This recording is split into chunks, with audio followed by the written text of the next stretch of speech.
Hey guys, welcome back to the channel. This is a story about what if Godlike Naruto DC Universe harem. Before I start, please support for more amazing content and do consider subscribing to my channel and share this video with your friends. This is written by YamiNaruto and link in description and support writer. Let's start the video. Chapter 1. Birth of Dragon God. Author's disclaimer. I don't own Naruto or Justice League, I don't own anything. Old demon summon dragon talking. Characters dialogues. Characters thought. Zero in Metropolis. Zero. Unknown to everyone in Metropolis, a lone blonde figure could be seen high above on one of the many buildings of the city. He was overlooking the city with look of interest. The cloth he wore was standard Anbu uniform consisting of black and grey armor, metal arm guards and gloves, black boots with spikes for traveling into mountainous regions, 3 ninja pouches on that back waist and raven summoning tattoo in his left shoulder. Also he wore half black mask on right side of his face. Ichigo wizard mask in black and only half. How all this began. Were Madara and Toby truly ended for all fighting, or was it for everyone but me? These thoughts going around the head of the blonde figure. 00 flashback start 00. 6 months passed since 4th Great Shinobi War began and many shinobi were died in this terrible war. Even though Naruto appearance was great help in war, it's still not enough. Alliance of 5 great nations was losing their manpower. Itachi and Sasuke were dead. They were able to stop Ito Tensei and killed Kabuto, but they were unable to stop Ito Madara from acquiring his full life. There just weren't enough people to stand against infinite number of Zetsus. Shinobi Alliance not only lose 2 out of 5 cages, more specifically those cages were Godin Kazuki Ajigara and Sandame Tsuchika Jinoki, they also lose Jinchuriki of 8 tails. Despite all their effort, there was only half shinobi populace lived, but they still refused to give up to enemy and kept fighting. Until one fateful day, Naruto Uzumaki 3rd Jinchuriki of Kyuubi no Yoko was captured, and this bring us that day, when extraction of 9 tails was begins. 0 Hidden Akatsuki Base 0. 9 ethereal dragons came out from the demon statue Jito Meizo and heads toward the unconscious form of Naruto Uzumaki. They wrapped around the blonde's body and formed one sphere. Inside line alive Madara and Toby were smiling evilly. Soon sealing will complete, then first 10 tails and then whole world will be mine. Said Madara, who was now alive. In the end, child of prophecy, you have failed. Now the world belongs to the Uchiha clan like it should have in the beginning. They started the process. The demon statue started to act, but chakra was coming out of the dragons turned black and started flow backward.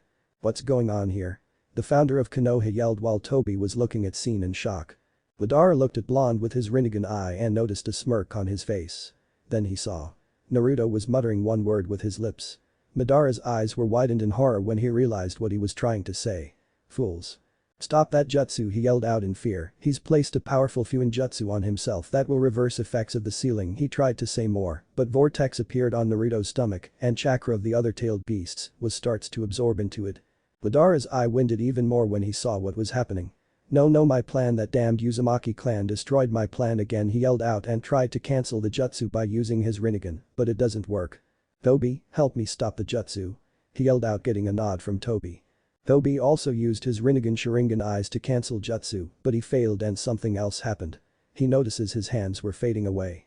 The wind directing to the vortex grew stronger and Toby's eyes was widened in horror. What's going on? He said and tried to teleport himself away, but he absorbs into vortex. And no, this can't be happen, Toby cried out as his head and the rest of his body drawn into the vortex. Madara saw this and the same thing was happening to him. Naruto start to chuckle and then laugh. Damn you Uzumaki and your clan, I will not die like this, I'm an Uchiha, I will become Guard, he cried out as he was absorbed into the vortex, while the black colored chakra continued to enter the vortex that was on Naruto's stomach and then black light. He had gone from this world. 0 in dark void 0. Pain, it was everywhere around him, a void in which he was floating for what seemed like eternity. His identity was washed away in the stream of agony, his thought silenced by the noise that wasn't his. There were no colors, no sensations, just pain. He knew he was still alive, on some level at the least. He didn't think of it, he didn't dwell upon his situation, he clung on his own self-awareness with single-mindedness that was a purpose unto itself. If he let go of it even for a moment, he knew he'd be washed away by the unseen torrent of agony, piece by piece. He floated, like a leaf on the wind that was. How did he know what wind was? Then he felt that he could. He was confused, but he still held on to his indeterminable position, with that instinct that tells us not to let go, or we would fall. It was the fear of falling that was the most primal sensation humans felt upon their birth, and it never really goes away. Finally, boy, I didn't think you'd make it here. Someone said from dark. What who? You are crafty as always, Uzumaki Naruto, a deep voice spoke from within the darkness. Just what I would expect from the child of prophecy. It was tall, at very least it was 10 feet tall, its body was a rotting sickly grey color with black rune or perhaps seal-like markings over what was visible of its left hand and forearm, sharp obsidian black nails, onenju or Japanese prayer beads wrapped around its left hand wrist, its face resembled a Hanya mask, a pair of horns flowing out of its long spiky white hair, a knife sheathed in its razor-sharp obsidian black fangs, a pair of demonic eyes glaring down at them. The sclera and pupil both a deep obsidian black while the iris was a brilliant golden color, and a long white robe the only thing covering its body, yet left its chest and some of its navel in full view. SHSH Shinigami-sama, Naruto whispered. Yes, child of prophecy, you wear that name proudly, but that is not all I am indebted to you for, Shinigami-sama continued. You are the one to seal Uchiha Madara and Tobi, who wants to monstrously defy my powers of death, and you are the one who restore balance and peace in element nations. As a god, I shall pay back my debt, but first same people want to meet you. Hello Gaki, a deep voice came from Shadow. It shocked Naruto since the voice very familiar to him. No, it can't be. Naruto whipped around to see Jiraiya was standing behind him with his arms crossed and smirking at him, looking exactly like the last time when he was alive. Hiro Sennin, he shouted as he hugged his godfather. It's good to see you too, Naruto, Jiraiya laughed. Well, this looks like a very nice reunion, isn't it, chuckled an old raspy voice. Once again Naruto was shocked as he saw the Sandaime Hokage Sarutobi Hiruzen was behind him in his Hokage outfit. He gave him one of his grandfatherly smiles to Naruto. Hello Naruto-kun, how are you? Naruto released Jiraiya and glommed his surrogate grandfather. There are more people coming, Naruto, I hope you are okay with a nice reunion with everyone. What do you mean, Jiji? Naruto asked. The Sandaime just motioned to somewhere behind Naruto again. As Naruto turned around he saw two figures in the background looking at him with smiles. Figures were his parents, Minato Namikaze and Kushina Uzumaki. He hugged both of them. Minato smiled and hugged his son. I'm glad to see you, Naruto. You too, San. I missed you so much, my Sachi, Kushina said, getting into the hug. I know, Ka-san, Naruto said, crying into their arms. We are proud of what you have become, Naruto. You are what we expected you to be and much more. Yes, son, I'm proud to be called your father. Naruto turned around and looked at the people in front of him. He doesn't know when he will see them again, so he wanted to something before he spoke. Kushina interrupted. This isn't goodbye, Naruto, she started lovingly. Just to see you later. She went up to him and hugged him. I hope you live a better life now. I agree with your mother, Minato stated. He then produced a scroll from behind him. Here, take this. It contains all of my notes on everything about Fuinjutsu and our personal justice. Naruto nodded and put it in his pocket. Minato then stuck out his hand and smirked at Naruto. Naruto took it and shook his hand. See you soon too, San, Ka-san. With that they both disappeared with smiles on their faces. Naruto looked at his last two people, Jiraiya and Sandaime. I want to thank you for everything. Naruto was crying because of all of that just occurred. I should have thanked you, Naruto, Sarutobi said. If it were not for you, many a times Konoha would have fallen. To repay you back I give you this, a scroll materialized in his hand. It contains all the justice I have learned over time and some from first and second Hokage. Just don't overexert yourself when training. Naruto nodded and hugged him one last time before he too walked off and disappeared. Well Gaki, Jiraiya started as he came up to Naruto. I have nothing to give you. You basically took over for me when you trained. I however will give you this, two things puffed into existence. The first being a little blue book and the other being a scroll saying Icha Icha. It's my life's work, I hope you find it very pleasurable, he said letting out a perverse giggle. Okay Hiro Sennin. I'll read it. I think I might republish it too just so I can earn some extra cash. At this Jiraiya let out another perverse giggle. Oh, so you mean you're going to continue my research? Jiraiya asked, wiggling his eyebrows. Naruto resisted the urge to shudder at the actions of his godfather. This in turn had Jiraiya prancing around the field like a little schoolgirl. When he finally composed himself, he put a hand on Naruto's shoulder and then hugged him. You did great, Naruto. Now go live your new life. With one last smile, Jiraiya disappeared. Time's up, Gaki, Shinigami-sama started. There are some gifts for you from me. With it he touched on his left shoulder and gave him Raven summoning tattoo, also summoned black katana from nowhere gave to him. Ichigo Bankai. Those are my personal Raven summoning contracts because Toad's summoning contract was now void for you and this katana is blessed by death. Use wisely my gifts, child. How I suppose to get out this void? Ask your new tenant. Said Shinigami-sama, then he vanished from sight. Zero Mindscape 0. Naruto found himself in his mindscape, but this time his mindscape was nothing looks like Sower. It looked like an endless sky where many islands was floating, like fairy tale idolas. When he turned back, he found himself in front of big sleeping black dragon. Dragon whose entire upper body was covered in black, round scales, which were decorated by spiraling, blue markings. Its lower body, specifically its belly, inner tail and legs was grey in color, it seems to be rather smooth. It possesses a blunt rounded head with 4 large and elongated plates which was extending backwards, its mouth was full of sharp teeth, and below it was an elongated protrusion pointing downwards. It was gargantuan, multi-layered wings was composed of the very same plates covering its whole body, which took on a formation reminiscent of a bird's feathers. Its massive tail was split in two at its end, where the black plates would disappear, and took on a double stinger-like appearance. His eyes looked like mixture between Sharingan and Rinnegan, which had 4 Rinnegan-like concentric circles, with 9 Sharingan-like Tomo in the 3 circles closest to the pupil-colored Raditz looked more feral and powerful than Kurama. "Finally, we meet young hatchlings," said Dragon. "Who are you? Where is Ten Tails?" Naruto asked. "Ten Tails was my corrupt form, because of you I got my original form. I am Rikjin, Dragon God, because of your last stunt we both bound by soul. We both are now one soul. From now I am your advisor. You are my successor, so I shall teach you all that I know. You will learn to honor my power. And all responsibility that comes with that." Tittle then water appeared nowhere from air and look at your reflection in water. What happened to me? He had spiky blonde hair with some black tip. Color of his left eye was oceanic blue, while right eye was blood red. He also had diamond mark on his forehead similar to Tsunade. There was no whisker marks in his face, and he looked like his 4 years younger self. "These because of me, now you are no longer human, you are dragon demon. This is your first step of evolution. There will be more in future. This also gives you special powers and comes dragon traits like you have now: super speed, super strength, flight, enhanced sense and dragon skin which hard to penetrate. Also channel some chakra in your eyes." Sharingan how? Because you absorbed Tobi and Madara, so you got their some traits also you will also get their personalities and all powers in future. What shall I become, power hungry and evil like them? No, you will become something different because all us. What's now? Now, I shall train you control your power. Until you will cannot be defected by anyone. Then we used our power up in dimension rift to enter new dimension. Also I warn you that in void times flow slower than other. Bring it I shall become most powerful person in world I become Guad hahaha, in horror, see I become power hungry like them. In panic, what I do now? Shut up I date. 00, flashback end 00. Naruto Pav. It was really 6 months I came to this dimension. It was too easy to create new identity and learn new language with the help of Sharingan. Now what I learned, this place is called Earth. One thing is sure, Earth has more advanced technology than Element Nation. I am currently in one of the biggest countries named USA, short for the United States of America. There are some people here with some special power. They call them heroes and they protect their lands and homes with skills.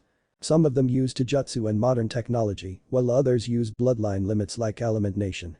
I decided to get some information about them. Apparently the most well-known and famous heroes of this world are 2 characters, although if you ask me they are the complete opposite of each other. The first is this Superman, his choice of clothes really sucked. He wears what seems like red boots, with red pants, blue shirt with a giant S on his chest with a red cape. He also wears what appeared to be a pair of boxers over his pants. All of them look skin tight and he is very muscular. His strength is still in question, seeing how he is able to lift objects that should be beyond his ability to lift. I don't know the exact extent of his power, but it certainly impressed me. The second can be considered the opposite to Superman. He called himself Batman. He was dark and mysterious. He was dressed in something like a bat costume of grey, dark blue and black. His bat-like mask covered the upper half of his face.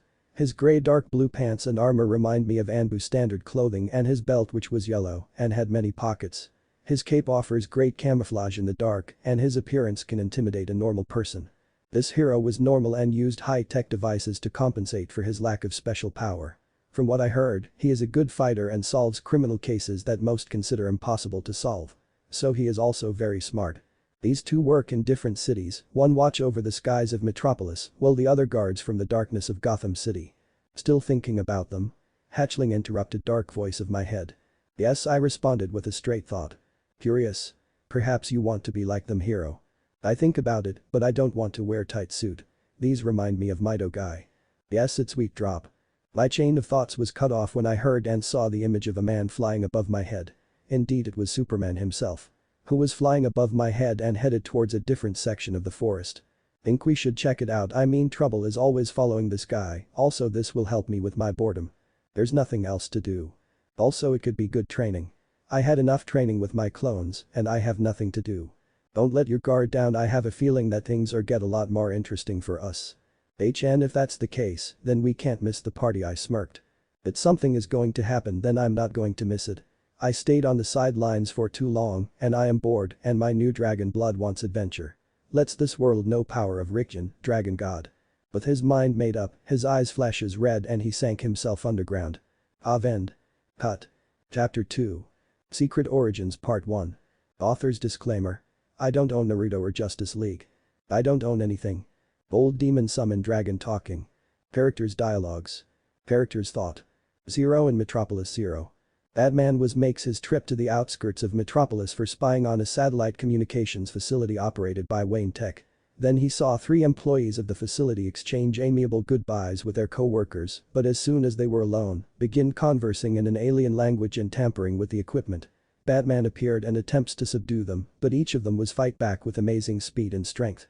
Batman cornered one of them on top of the roof dish, but it was turned the tables on him. Then Superman arrived and sends them running. Before they will deal with them, Superman start screaming and holds his head in pain, then become unconscious. Batman grabs him before the 3 mysterious scientists detonate the satellite. When Batman saw the 3 scientists, their bodies were twisted into such positions that should be fatal to normal human, but they were still alive. They fled into the forest. Batman explained that this station was the latest in a series that had been sending strange encrypted signals into space. Superman offered his help, but Batman declines it. Superman handed him a communicator to use in case he will needs his help. Batman was first doubtful, but he placed it in his utility belt. If they really kept attention to their surrounding, they were seen Raven flies away from distance. Zero from distance and wood zero. Naruto rose from ground, like Toby, and Raven landed on his left shoulder. Now that interesting, what do you think? Those things are not human. Try to follow them. Okay, thank you, Karasu-chan, you may go now. No problem, Master Raven spoke using telepathy. Then she vanished. He couldn't help but think about first meeting with his Raven boss summon. 00 flashback starts 00. Time to try summoning, thought Naruto. Naruto made hand signs, slammed his hands on ground. Summoning jutsu, a huge blackbird appeared in midair from shadow. He saw a large blackbird size of Toad boss. The blackbird however was clearly not look like a normal forest raven of any kind to him, though its eyes gave off a brilliant red glow, its body and wings covered in numerous bone-like plates with reddish-gray marking, and it had 3 legs with a middle leg holding onto a strange sphere, being the strangest part of the creature. The blackbird glared down at him. Who dare summons the raven boss Yatagarasu? It blinked and seemed to recollect itself. Well, that's a stupid question. It turned its gaze on Naruto. Naruto, I presume. Naruto stared up at the boss summon. You know me? Yatagarasu shrugged. Shinigami-sama told me about you, he said, it is honor to work with you, child of prophecy. You have our permission to summon any raven in battle, but now first Yatagarasu gave Naruto his feather, channel your chakra into it. Naruto channeled his chakra into feather. It formed small black sphere which later transformed in small red eyes raven and who landed on Naruto's shoulder. Give her name. She is your personal partner. She has telepathy, teleportation, so many powers which you will know in future. She will great help you in your battle. Take care of her, young dragon. Thank you, Yatagarasu-sama. You are welcome. After he disappeared with cloud of smoke. He looked at Red Eyes Raven and said with smile, your name is Karasu. 00, flashback ends 00. Penny your thought hatchling and follow them, said Dragon. Sorry, Naruto said. Turning around quickly, he followed monster scientists. After a few minutes he found them, but decided to stay hidden and for some time. Sorry, but this is dead end. Spoke Naruto in calm and cold voice. Out of our way, the woman said, clearly not interested. That aren't happening, Batman is forgiving, but I am not. I want answers my question. You are just wasting our time and your life. This time, it was the old man spoke with lifeless voice like woman. Oh, I don't think. Naruto spoke cold tone, he wasn't bothered by their lack of reaction. This is your last warning, leave or die. Chinese looking one of the group spoke. I will leave as soon as one of you tells me who are you and why you just blew that facility up, replied Naruto. That is none of your concern, and since you didn't leave yet, you have just forfeited your life, spoke the old man again this time. The other 2 were putting some distance between them and preparing for attack. Then the 3 attacked, the old man went for right hook while the women prepared give him an upper kick while the Chinese went for a kick from the ground. Acting quickly, Naruto dodged punch that was coming at him and used his left fist to hit the old man in the stomach that sent him backwards, knocking his younger male partner down with him. However, he saw that woman was coming right at him. With his quick reflexes that he was able to dodge that attack, but it left a small crater where he was previously stand. The woman went on rampage with fists and putting him on defense. Naruto quickly went on offense and gave the woman punch her face and sent her skidding across wood. Pathetic, but his thoughts were knocked out of him when an arm suddenly stabbed through his chest. He turned his head to see more of these creatures arrived. Go to city. I'll stay here and cover you. A tall Russian replied. The scientists nodded and they ran other direction. Several more people joined Russians like couple of black, Hispanic and Australian looking figures. Suddenly Naruto disappeared into a murder of crows. What? The aliens shocked. When something shot out and stuck itself on the ground in front of them. Looked at down, they saw a kunai stuck on the ground. On closer inspection they noticed that the kunai had a small piece of paper dangling on it and even worse, the piece of paper was on fire. Before they could even step back the kunai exploded.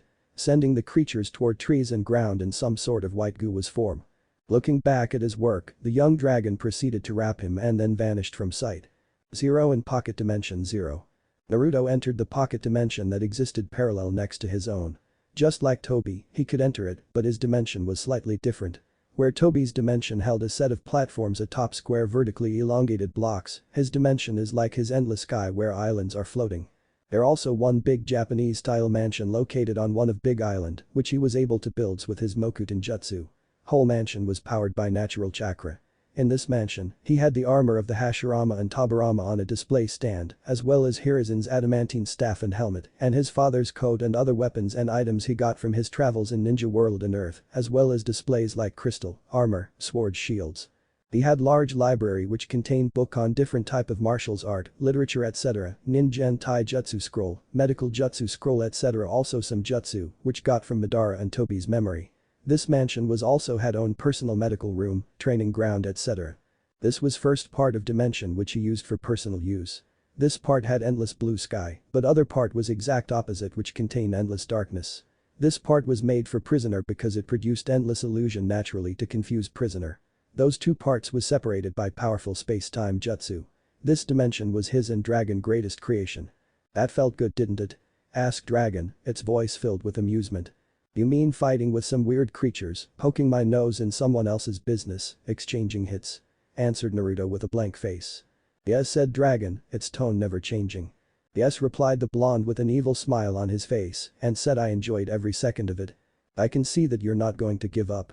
At first I just thought that I could ignore this because I couldn't get even a decent fight out of it, but now I've realized something, replied the boy with a smirk on his face. What's that? Asked his tenant. I just realized that Batman and Superman are basically magnets for danger and trouble, and most of their enemies are pretty strong. If that's the case then maybe sticking with them, I'll meet even stronger opponents. The smirk never left his face. I knew you think like this, though I'm not surprised that you would want to fight stronger opponents. It's in your dragon blood, said Dragon with its smirk and cut their link. Time for a field trip to Metropolis, said the blonde with a smirk, then he used Jikin Idm wraps himself and vanished. Zero in Metropolis 0. Few months later. Naruto was walking on street in his civilian clothes. He wore a pair of loose blue jeans with a simple black t-shirt, a pair of black fingerless gloves with metal plates on the backs, a pair of black combat boots, and a black bucket hat to cover his hair and his eyes, which was now blue. He discovered that Superman agreed with some political figure, Carter, to disable weapons of mass destruction to obtain lasting peace and agreed to watch over Earth. What a stupid idea. What happens when you want more than one place at same time? He is too confident in his ability, no one can protect whole planet at same time. Replied Dragon. Then he saw the interview of superhero that got his interest. His name was the Flash. I'm the fastest man alive, but I can't two places at same time, Naruto heard the Flash say on TV. He's got a point. 0 after alien incidences 6 months later 0. Nothing happened in last 6 months, Naruto thought. His thought quickly interrupted when he saw a person on the roof. Focusing his eyes, Naruto clearly saw that it was Batman. Time for spying, thought Naruto with a smirk on face. He vanished. Meanwhile Batman was sneaking in the plant when he noticed 2 of the 3 scientists that he had confronted 6 months back. They were talking in a strange language. They left the building after one last glance at place. He took this opportunity and decided to look around. Looking in the office they left, he found 3 cocoons with people inside who looked extremely similar to the ones that had just left. Taking one of his bat ring, he sliced one of the cocoons to free man. Man fall on his shoulder. Putting him down, he checked his pulse and found that he was still alive. The growl of a dog suddenly broke the silence. Turning around, Batman found he front of dog, whose fangs was bared and ready to rip him in pieces. Naruto appeared on roof. He found Batman who was fighting with alien dog. It looks like those creature that I fought in the wood. His chain of thoughts was suddenly interrupted when he saw Batman being pushed through a window and hitting on shelf, causing it falls on him. Also saw that creature getting closer to Hero. Naruto decided jump down between Batman and dog. Sorry, but I'm afraid I have to put you in deep sleep, Amaterasu, said Naruto with Eternal Mangekyo Sharingan active, Madara Sharingan. Said dog tried to jump on him, but it soon found itself consumed by black flame. Soon dog just turned into ash. Turning around quickly, he lifted shelf over Batman and checked his pulse. Then relieved when he saw that the Dark Knight was bruised and unconscious. He used some medical jutsu to treat injured Hero. He noticed the watch on the floor. Looking over the object for a few seconds and then pressed button on it, the watch suddenly started to beep. I better hide, then he sank into floor with help of Jikinidm. It didn't take long, and Superman was already at a door. He saw Batman. Oh no, Batman, Superman thought. But his thought interrupted when a bright light suddenly filled in the room. The light itself was from a meteor that suddenly hit Metropolis Park. Superman took to skies with Batman in his hands, while Naruto just teleport there. Zero in Metropolis Zero. What shocked everyone that from the meteor 3 legs came out and an organic-looking 6th-floor walker suddenly erupted. What kind of creature is this? Thought Naruto. The creature, a robot, suddenly started to attack with a laser cannon and destroying a few police cars easily. Superman tried to attack its main cannon when it suddenly fired and hitting him with a lot of force that pushed him through a building to street. Naruto watched the police's efforts to destroy Walker with standard weapon, but Walker turned its attention to police.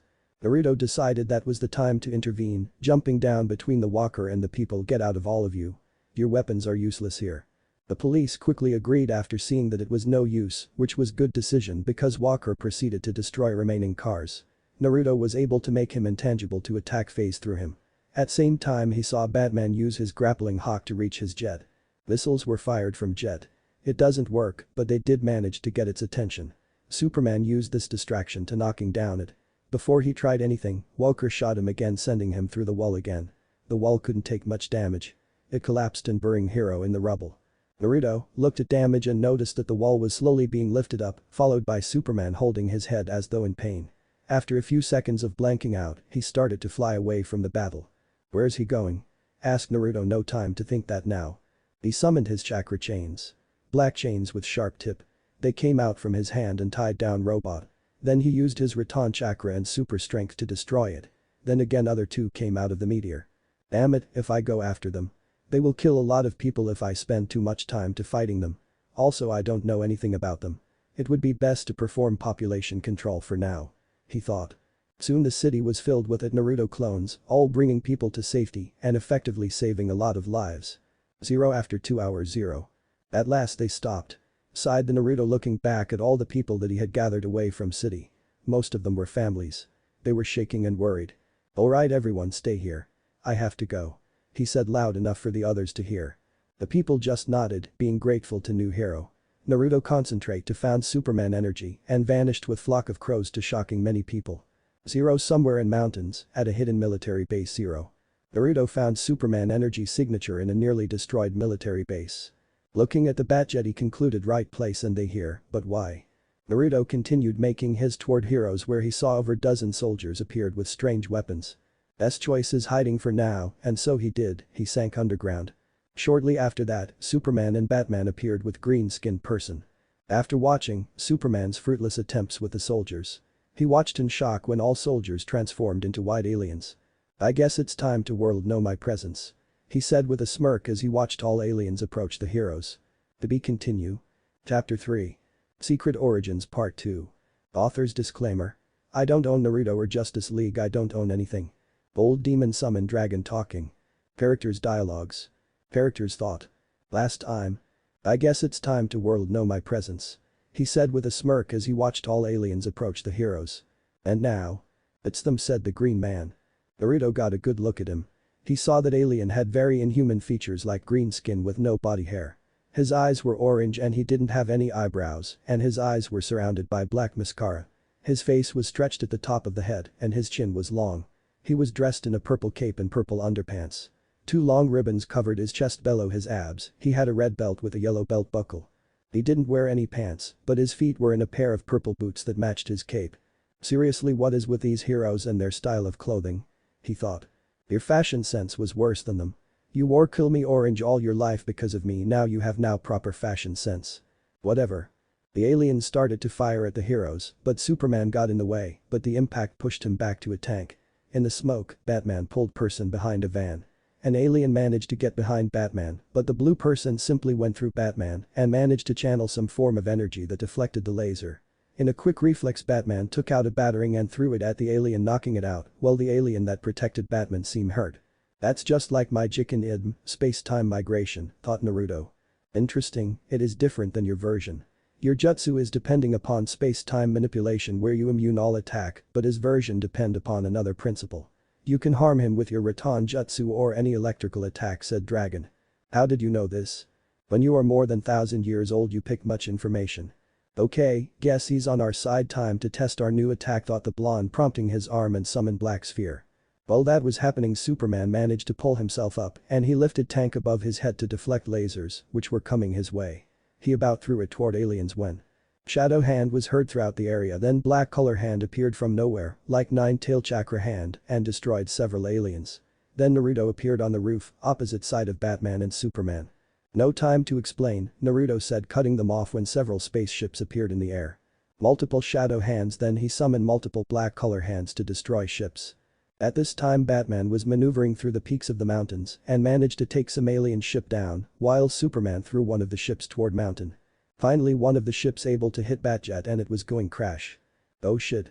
Blonde said as he prepared fly and catch the ship, but stunned when it suddenly stopped in midair, with radiating a greening glow. He followed beam and saw a person who was standing on one of the mountains. Two ships tried to attack him, but the ships were quickly destroyed by another character. This one was a woman with grey wings and a mace in her hands. He recognized them, heroes among the many super beings he was studying of this dimension. Well, this is interesting, he thought as he teleported to the cliff. He was ready to unleash his powerful Futen Jutsu on ships, then again it was too distractive, and also it was his only chance to observe these so-called heroes. This just keeps getting interesting, thought Dragon. Yes, replied Naruto. As he teleported to Bat's position, two ships closed them. Acting quickly, Naruto gathered wind chakra around him and screamed wind release. Great breakthrough, and sent concentrated ball of wind chakra to front of the ships.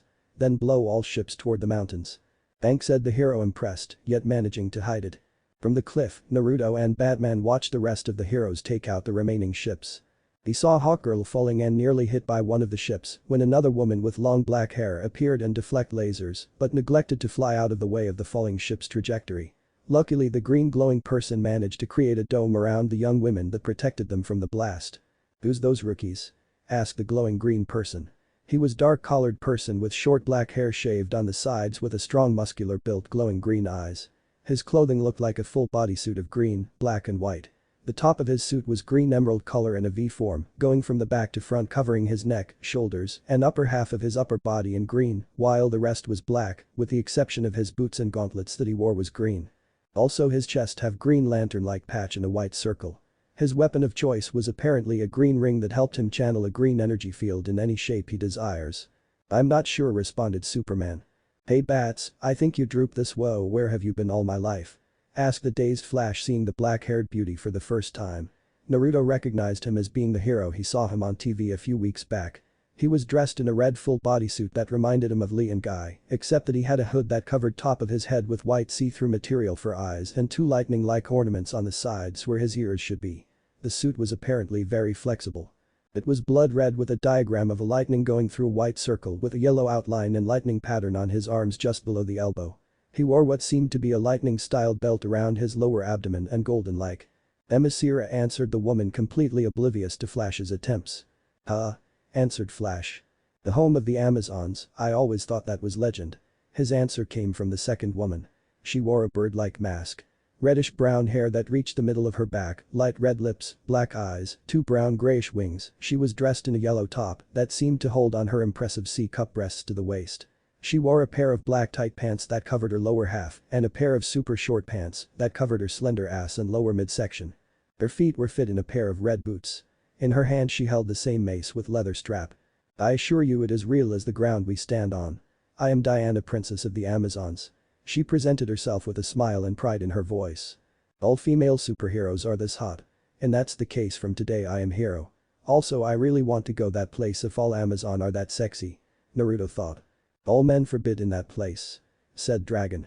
You're well informed, asked Blonde. There one thing I want to ask you. What? Why all heroes wear underwear on the outside? Maybe they thought Dragon and trying to think of an answer to this mystery. Yeah, maybe that's a standard uniform of hero. Thought Naruto, with widened eyes. You know, that sort of makes sense. Replayed Dragon. Think that I should get something like that? You know, thought the confused ninja with a thoughtful expression but cuts off by Dragon. If I catch you wearing something like that, I am going to teach you the true meaning of pain, roared Dragon in a mix of emotions, from imagining Naruto with shorts on the outside and dressed in bright skin-tight jumpsuit. What? Naruto asked with questioning look. He realized that everyone was looking at him. We were waiting for you to introduce yourself, the rest of us know each other in some way, but you are new here. The alien answered looking at Naruto. Naruto was tall, almost as tall Batman with athletic build. He had golden spiky hair with black tip that covered some of his face. His left eye was oceanic blue, while right eye was blood red. The cloth he wore black and gray armor, metal arm guards and gloves, black boots with spikes for traveling into mountainous regions, 3 ninja pouches on that back waist and raven tattoo on his left shoulder. Also he wears half black mask on right side of his face. Told them your name is Rikjin.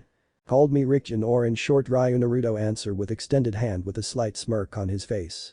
His eye flashes red with 3 tomo spinning rapidly for brief seconds. John said green alien. Taking his offered hand and giving him a good shake. Superman, extending his hand. Superman. The names is Flash, next hero said. Green Lantern, of the Lantern Corps, said the next one, just giving Naruto a stare that said I'm not impressed. Hawk Girl, said the first girl of the group with a tone that said she wasn't going to babysit 2 new guys. I've already introduced myself, but I am Diana. Princess said with a smile. It's a pleasure to meet you, Princess responded, the blonde giving nod and a smile. The last member of the group finally spoke. Batman, mind telling us how you got on that military base? Asked a Dark Knight straight to the point. Naruto smirked and started. Well, it all started 6 months ago. I was in the city when I saw Superman fly above me. Thinking that it was an emergency, I decided to follow him. He reached the base that you were on and I watched the events unravel. I was hidden, that why no one saw me. Batman was interested by this but didn't show it. Superman's eyes widened remembering the events and being surprised that he doesn't saw him. Well then, after 6 months today when meteor hit city and I went to check it out. While you and Superman were fighting it, I was evacuating civilians and I pushed the police back to give you and that walker some space. Then you just blanked out and shot away, so I just follow you, Naruto said half-truth. How did you able to follow us? That's my secret, and besides, I don't trust all of you, yet. Batman doesn't say anything, but he doesn't trust Blonde because he knows Blonde was hiding something. He will keep eyes on Blonde. Johns was telling everyone about this aliens and his past, about how he ended upon Earth and the genocide of his people from White Martians' attack. Everyone was listening intently. Hold it, if they were that bad, then why no one else knows about it? The government should have done something to prepare, right? Flash spoke. Lantern snorted and replied. Probably some high officer in Washington decided to have it classified. Naruto replied. I don't think so. Batman turned and spoke. What do you mean? Naruto looked at the other heroes and replied, he had been working with Dragon to put all pieces together. Think this first, those astronauts on Mars discovers biggest threat to the world had ever seen, and they did not bother to report it when they had a chance. No, I think the reason no one knew about this because when they awakened, the aliens already made their move. An army of invaders intent on conquering a world would never reveal themselves accidentally to anyone until they had the right moment. John, you said that aliens managed to take your people's shapeshifter ability after they invaded your world of Mars, right? John nodded. Then they have shapeshifter ability now to take any form they want. Then it's safe to assume that what happened to the group on Mars is the same. Their infiltration team came here and started doing what they could to weaken Earth's defenses. Those stations owned by Wayne Tech were naturally the first to avoid early detection, and then Superman quickly understood it. The nukes, the same ones I decommissioned by Carter's requests. Naruto nodded. Exactly, Carter never came back to Earth. No doubt he is either being held in a pod like those scientists or already dead. The one we all saw on TV is no doubt his imposer. He used you to disarm nuclear weapons to strip away any means of defenses and leave Earth open to attack by the rest of force. I've seen tactics like that before. They rendered Earth deaf, dumb, and blind first, and they destroyed the nukes, so the militaries don't have anything to give them a fighting chance. Green Lantern growled. The implications of the aliens' attack hit them hard, and the hardest hit to Superman as he realized that he had rendered Earth powerless. Before anything else could be discussed, the conversation was cut short by a crack of lightning that came from a storm. What is that? Asked Diana, shock in her voice. It's begun. John stated, clearly knowing what was happening. What are they doing? Asked Hawkgirl. The invaders are nocturnal. They want to block out the sun to live in perpetual darkness. With no emotion was in his voice, John answered. Friends of yours? Flash joked, looking at Batman and Naruto. Unfortunately, we barely know each other. What's the big problem? Can't you make another batch of that nerve gas? Asked Flash hopefully. Unfortunately no, the gas can only be made from a rare Martian plant. I brought a sample with me, but it was destroyed when I was captured, answered the blue alien with the same monotone voice. It wouldn't have good idea. Said the blonde, catching everyone's attention. The gas could have dissipated in the atmosphere, and we don't know what effects it could have on human or the environment, concluded the blonde.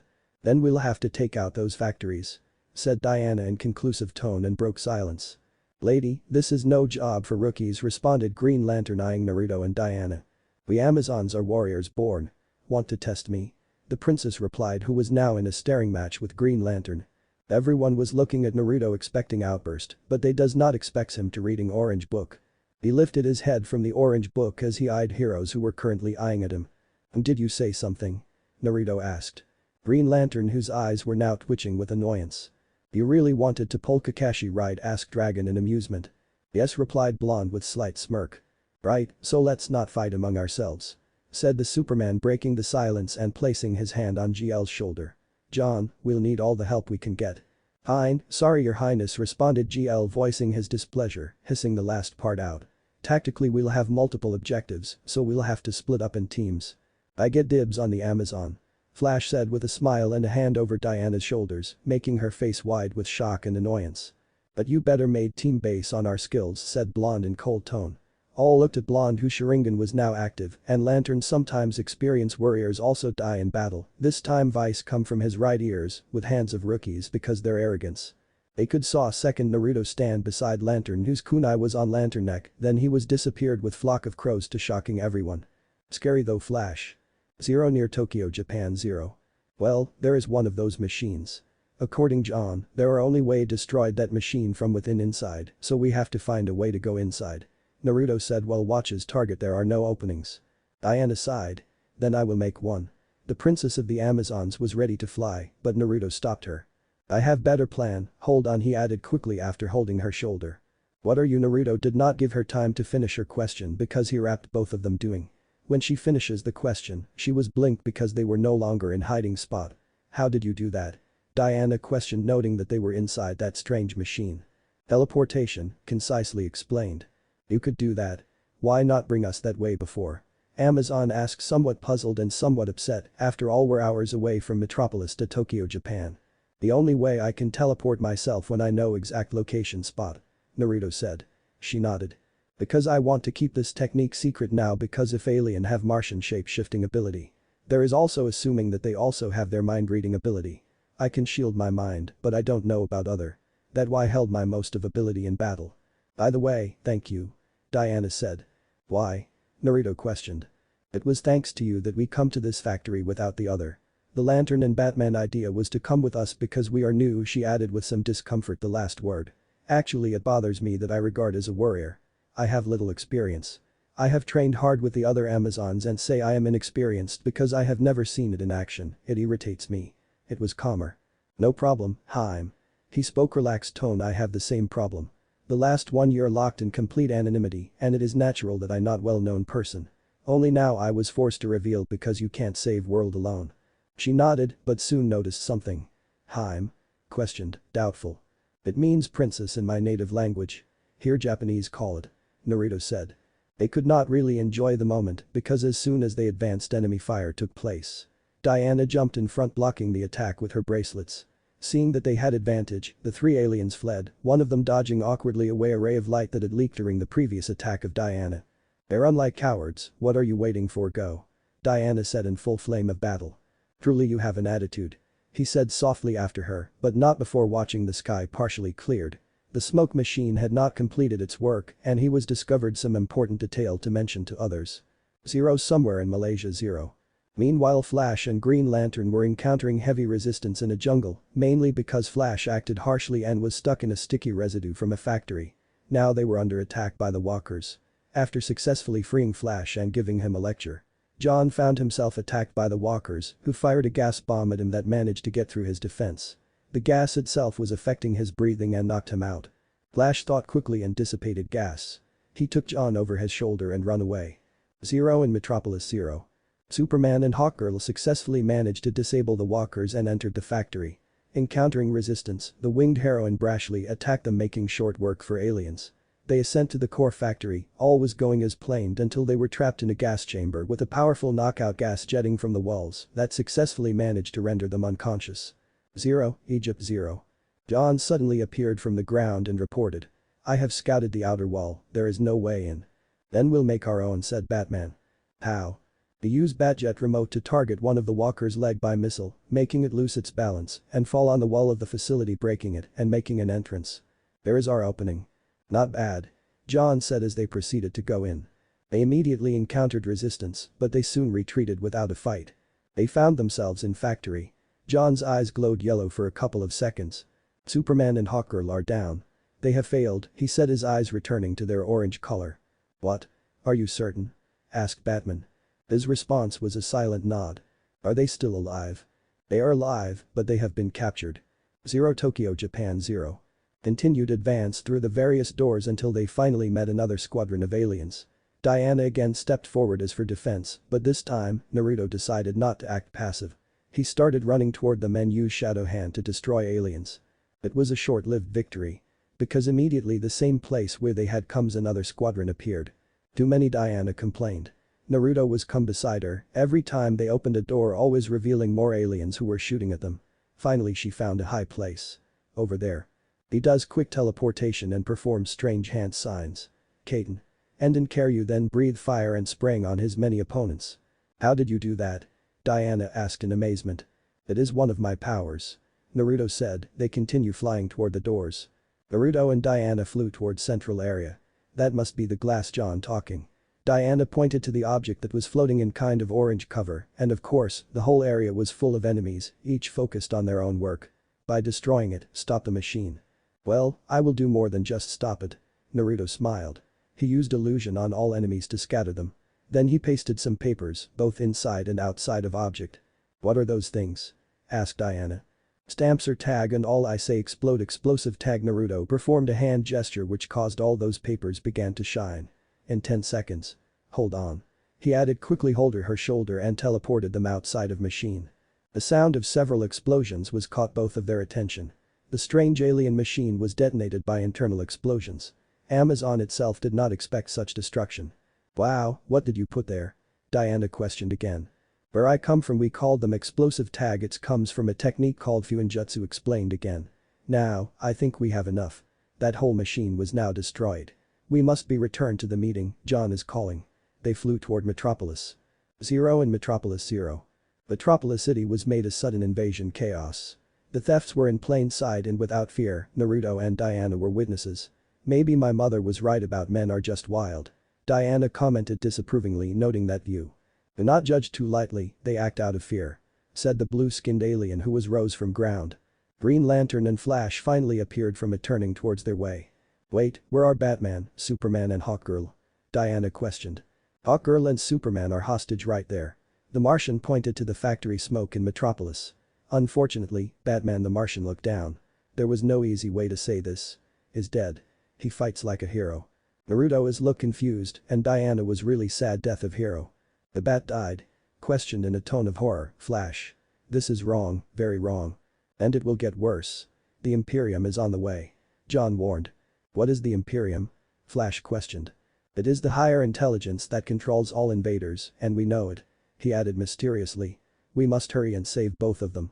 We needs all help if we want to defeat Imperium. Well, then begin attack. Said Green Lantern. Flash, you will distract. Diana, Rickjan, you will cover me back. You rely on rookies. Diana recalled sarcastically. Yeah, I mean, some rookies are just reckless. Said Naruto with the same sarcasm. The remaining heroes formed a plan. They were going to break into the facility and free Superman and Hawkgirl. Their entrance was faced with little resistance. Occasional teams of 2 guards were their way, but that was easily dispatched. They finally reached their comrades' holding cell. They meet with Superman and Hawkgirl. Great Hera. Said Diana. Wait, something's not right. Martian replied, but the warning was too late. Hawkgirl and Superman both eyes were opened, revealing a bright red in contrast to the usual. All the heroes took a step backward. It's a trap. Green Lantern cried as they watched the entrance they had come was now closed. Next thing was that gas began to emerge from the walls, causing all began to cough severity. Lantern, use your ring. John cries coughing forcefully. No, I can focus my mind. GL responded by dropping to the ground. Rickjan, use your teleportation. Diana said to Blonde, and that was the keyword try.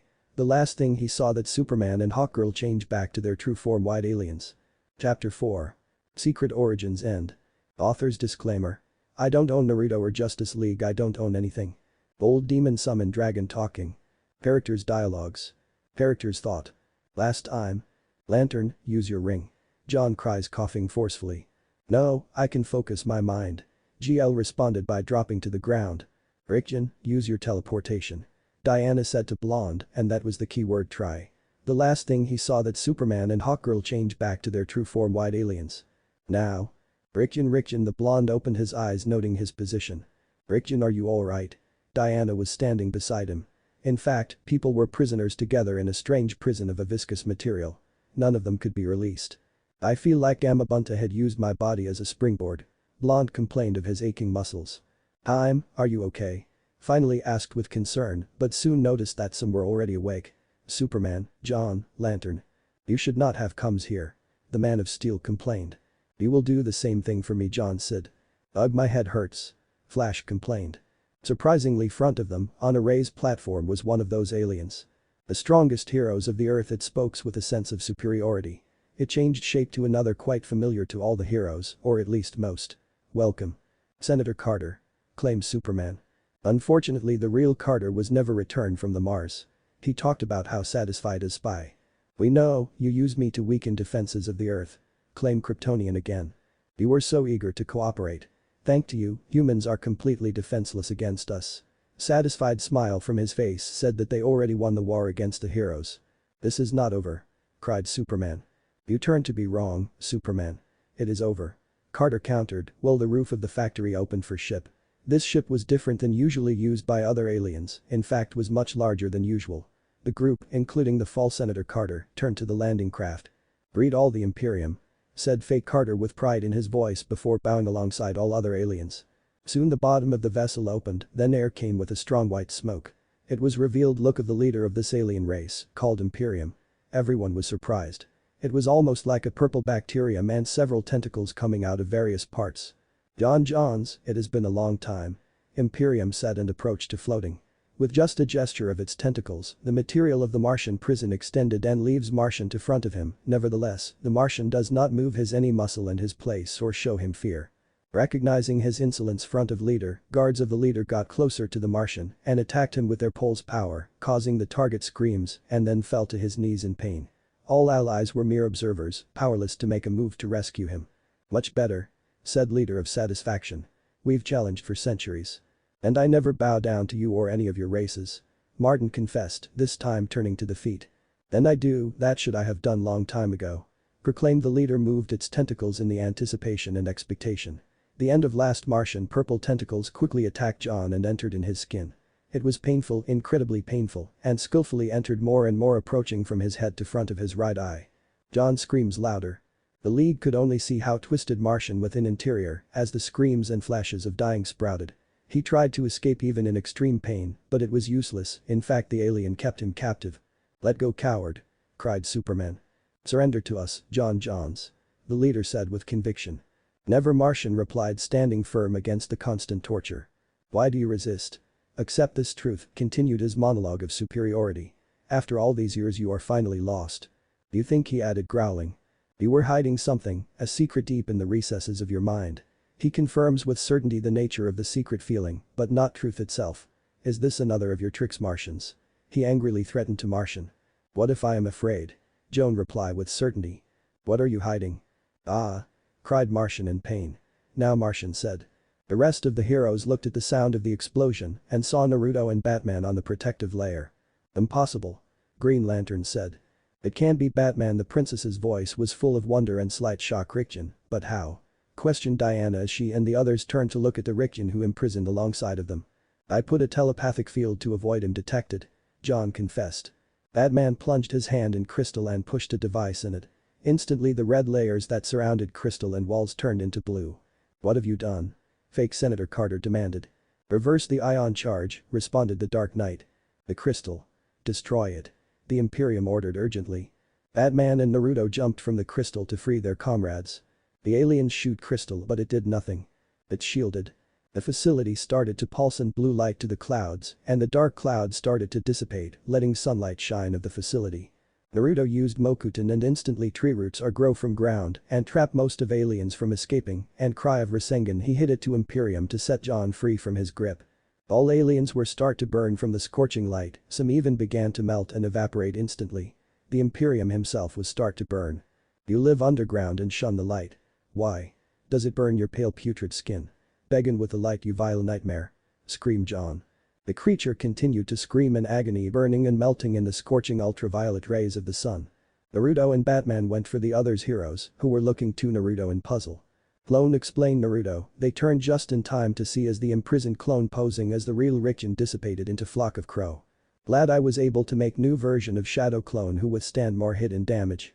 00 flashback start 00. Wait, where are Batman, Superman and Hawkgirl? Diana questioned. Hawkgirl and Superman are hostage right there. The Martian pointed to the factory smoke in Metropolis. Unfortunately, Batman the Martian looked down. There was no easy way to say this. Is dead. He fights like a hero. Naruto is look confused and Diana was really sad death of hero. The Bat died. Questioned in a tone of horror, Flash. This is wrong, very wrong. And it will get worse. The Imperium is on the way. John warned. What is the Imperium? Flash questioned. It is the higher intelligence that controls all invaders, and we know it. He added mysteriously. We must hurry and save both of them. We needs all help if we want to defeat Imperium. Well, then begin attack. Said Green Lantern. Flash, you will distract. Diana, Richen, you will cover me back. You rely on rookies. Diana recalled sarcastically. Yeah, I mean, some rookies are just reckless. Said Naruto with the same sarcasm. When remaining heroes were forming a plan, how they will go to break into the facility and free Superman and Hawkgirl. In this period Naruto made telepathic link with Joan. Joan. What replied Joan, surprise hidden in his voice. It's me Richen, he looked at Richen with surprised. Richen, how are you telepath? That is not important now. If Batman was really death, how I can sense his life force clearly. Care to explain me? Asked Naruto with serious tone. You can sense life force. Now that explains how you were able found Batman and Superman early today. Never mind, Batman is live, but I put a telepathic field to avoid being him detected by alien. He is very important to my next plan. Okay, so my early theory was correct. They not only adopt Martian shapeshifter ability, also their mind ability. That explain how they know our early plans because they can read our minds. Yes, Jones surprised his explanation. Don't worry, they can't penetrate my mind defense, my mind is too strong for Red. Also I don't tell anyone about Batman. Thanks. Care to tell me your entire plan? Joan clarified their entire plan to Naruto and then he cut their mind link. The remaining heroes formed a plan. They were going to break into the facility and set free Superman and Hawkgirl. Their entrance was faced with little resistance. Occasional teams of 2 guards were in their way but were easily dispatched. When they finally reached their comrades they entered their holding cell. They meet with Superman and Hawkgirl. Great Hera. Said Diana. Wait, something's not right. The Martian replied. But the warning was too late. Hawkgirl and Superman both eyes opened, revealing a bright red in contrast to the usual. All the heroes took a step backward. It's a trap. Green Lantern cry as they watched the entrance they had come was now closed. What happened next was the gas that began to emerge from the walls, causing all began to cough severity. Lantern, use your ring. John cries coughing forcefully. No, I can focus my mind. GL responded by dropping to the ground. Richen, use your teleportation. Diana said to Blonde. That is my chance though, Naruto. He used basic replacement jutsu and replaces himself with special shadow clone, then he teleported. 0 Gotham 0. Naruto appeared on tall building of Gotham. So this is Gotham, city of Dark Knight. Now let's find Batman. He concentrates to found Batman's life force after pinpoint his exact location. He vanished with his Jikinidm. 0 Gotham back of 0. Batman was using his computer to analyze the crystal which he get from factory with the help of Joan. Naruto suddenly appeared behind Batman, asked found anything. Out of reflex Batman tried to hit intruder but found his kick phase thought him. After realizing who was intruder. He questioned him in surprised tone. Rickyan, how you found location of Batcave? Yon told me everything about plan. About other they are captured by aliens, but they are still alive. As for me I able replaced clone with me. Clone? Batman questioned. The used shadow clone and perfect replica appeared in cloud of smoke beside real Naruto. What was that? Some kind of hologram? Asked Batman looking clone. No, they're real, he said. As for how I found this place, just like earlier in military base. I was able pinpoint your location of life force and then teleport here. Batman noted. So you can teleport anywhere. That explained how you got in military base without noticing. And what about earlier when I tried to kick you but my kick phased through you? If I want I can make myself intangible like Joan. Batman noted again. So what you found about crystal? The crystal seems to generate an ion flux that when released in the atmosphere creates dry rain clouds, said Dark Knight looking at the data.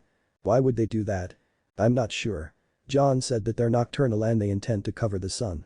Naruto took a thinking position with index finger under his nose and the palm covering his mouth. Even so, look the underneath. What was that? Batman stopped and looked at the blonde. What? Oh sorry, my old sensei used to tell me that we must be look underneath, blonde said. Good advice. Thanks. And also something strange happened in factory early today. What? I think they look scared to sunlight. Realization and shock appeared on Batman's face. Sunlight? What? Sunlight? The aliens come from deep space, so they must have evolved with no resistance against our solar radiation. Batman's returned pressing some buttons on the huge computer. So that's why they are trying to block the sun and why they attacked at night. They had a time limit. Yes, I think I can change the ion flow of this crystal that will make the storm disperse and the sun appear. Said Batman pressing buttons on the computer and coming up with a schematic of a portable ion flow device. Zero in Metropolis Zero. Batman and Naruto were appeared on a building a few streets away from the facility. Alright, do you have a plan? Yes, we break in, sneak to the ion matrix crystal and place this emitter on it to change the ion flow. Add and break their legs and it's a plan, let's go. Naruto wrapped both of them towards the facility. Finally they were appeared inside facility. Both looked around and saw the rest of the heroes. Then they heard someone screams and looked at the parasitic creature that had its tentacles in John's skin and pulling him inside out. Naruto broke the silence. That must be the leader. That sick, slimy piece of shit. Naruto looked at the crystal then back at Batman and nodded. Now it was John that gave the signal. Step back, Rasengan. Naruto slammed his right arm in the protective crystal with the Rasengan and breaking its protective layer. The rest of the heroes looked at the sound of the explosion and saw Naruto and Batman on the protective layer. 00, flashback and 00. Ultraviolet rays coming from deep space, they have no resistance against our sun's radiation. Told Batman their unasked question. So you did find their weakness after all. Spoke Diana freeing herself. Destroy them. Ordered the Imperium, its voice wavering. The invaders proceeded to fire their weapons at the superheroes, but Superman covered them by ripping section of the platform and bending it, giving them cover. After freeing themselves, the heroes quickly attacked aliens with Hawkgirl using her mace to break the invaders apart, while Flash and Green Lantern were punching and scattering them around. Superman flew through the surface of the facility and making holes that let sunlight enter and hit the invaders, burning them. The rest of the superheroes proceeded to help him and ripped entire sections of the roof, letting sunlight enter.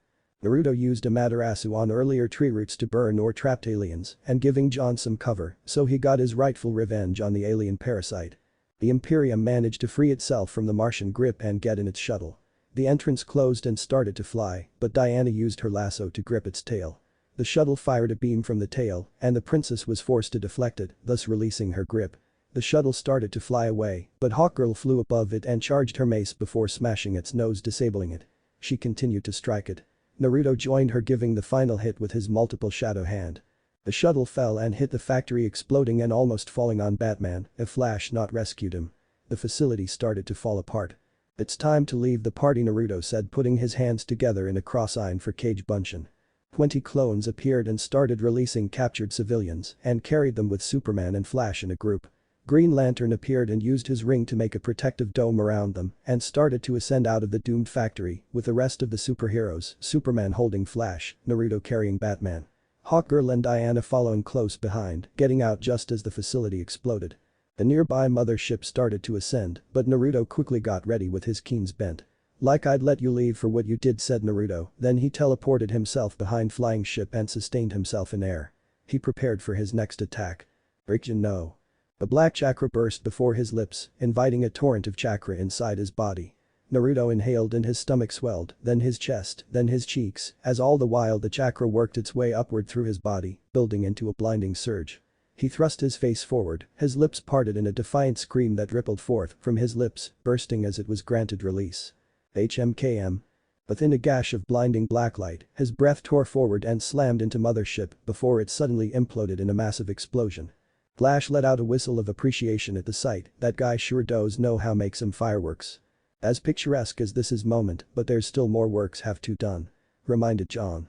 Then we pick last plan where we split into teams. Suggested Superman. Works for me. Replied Batman as he departed towards his jet with his grappling hook. By the time Naruto arrived, only Diana was waiting for him.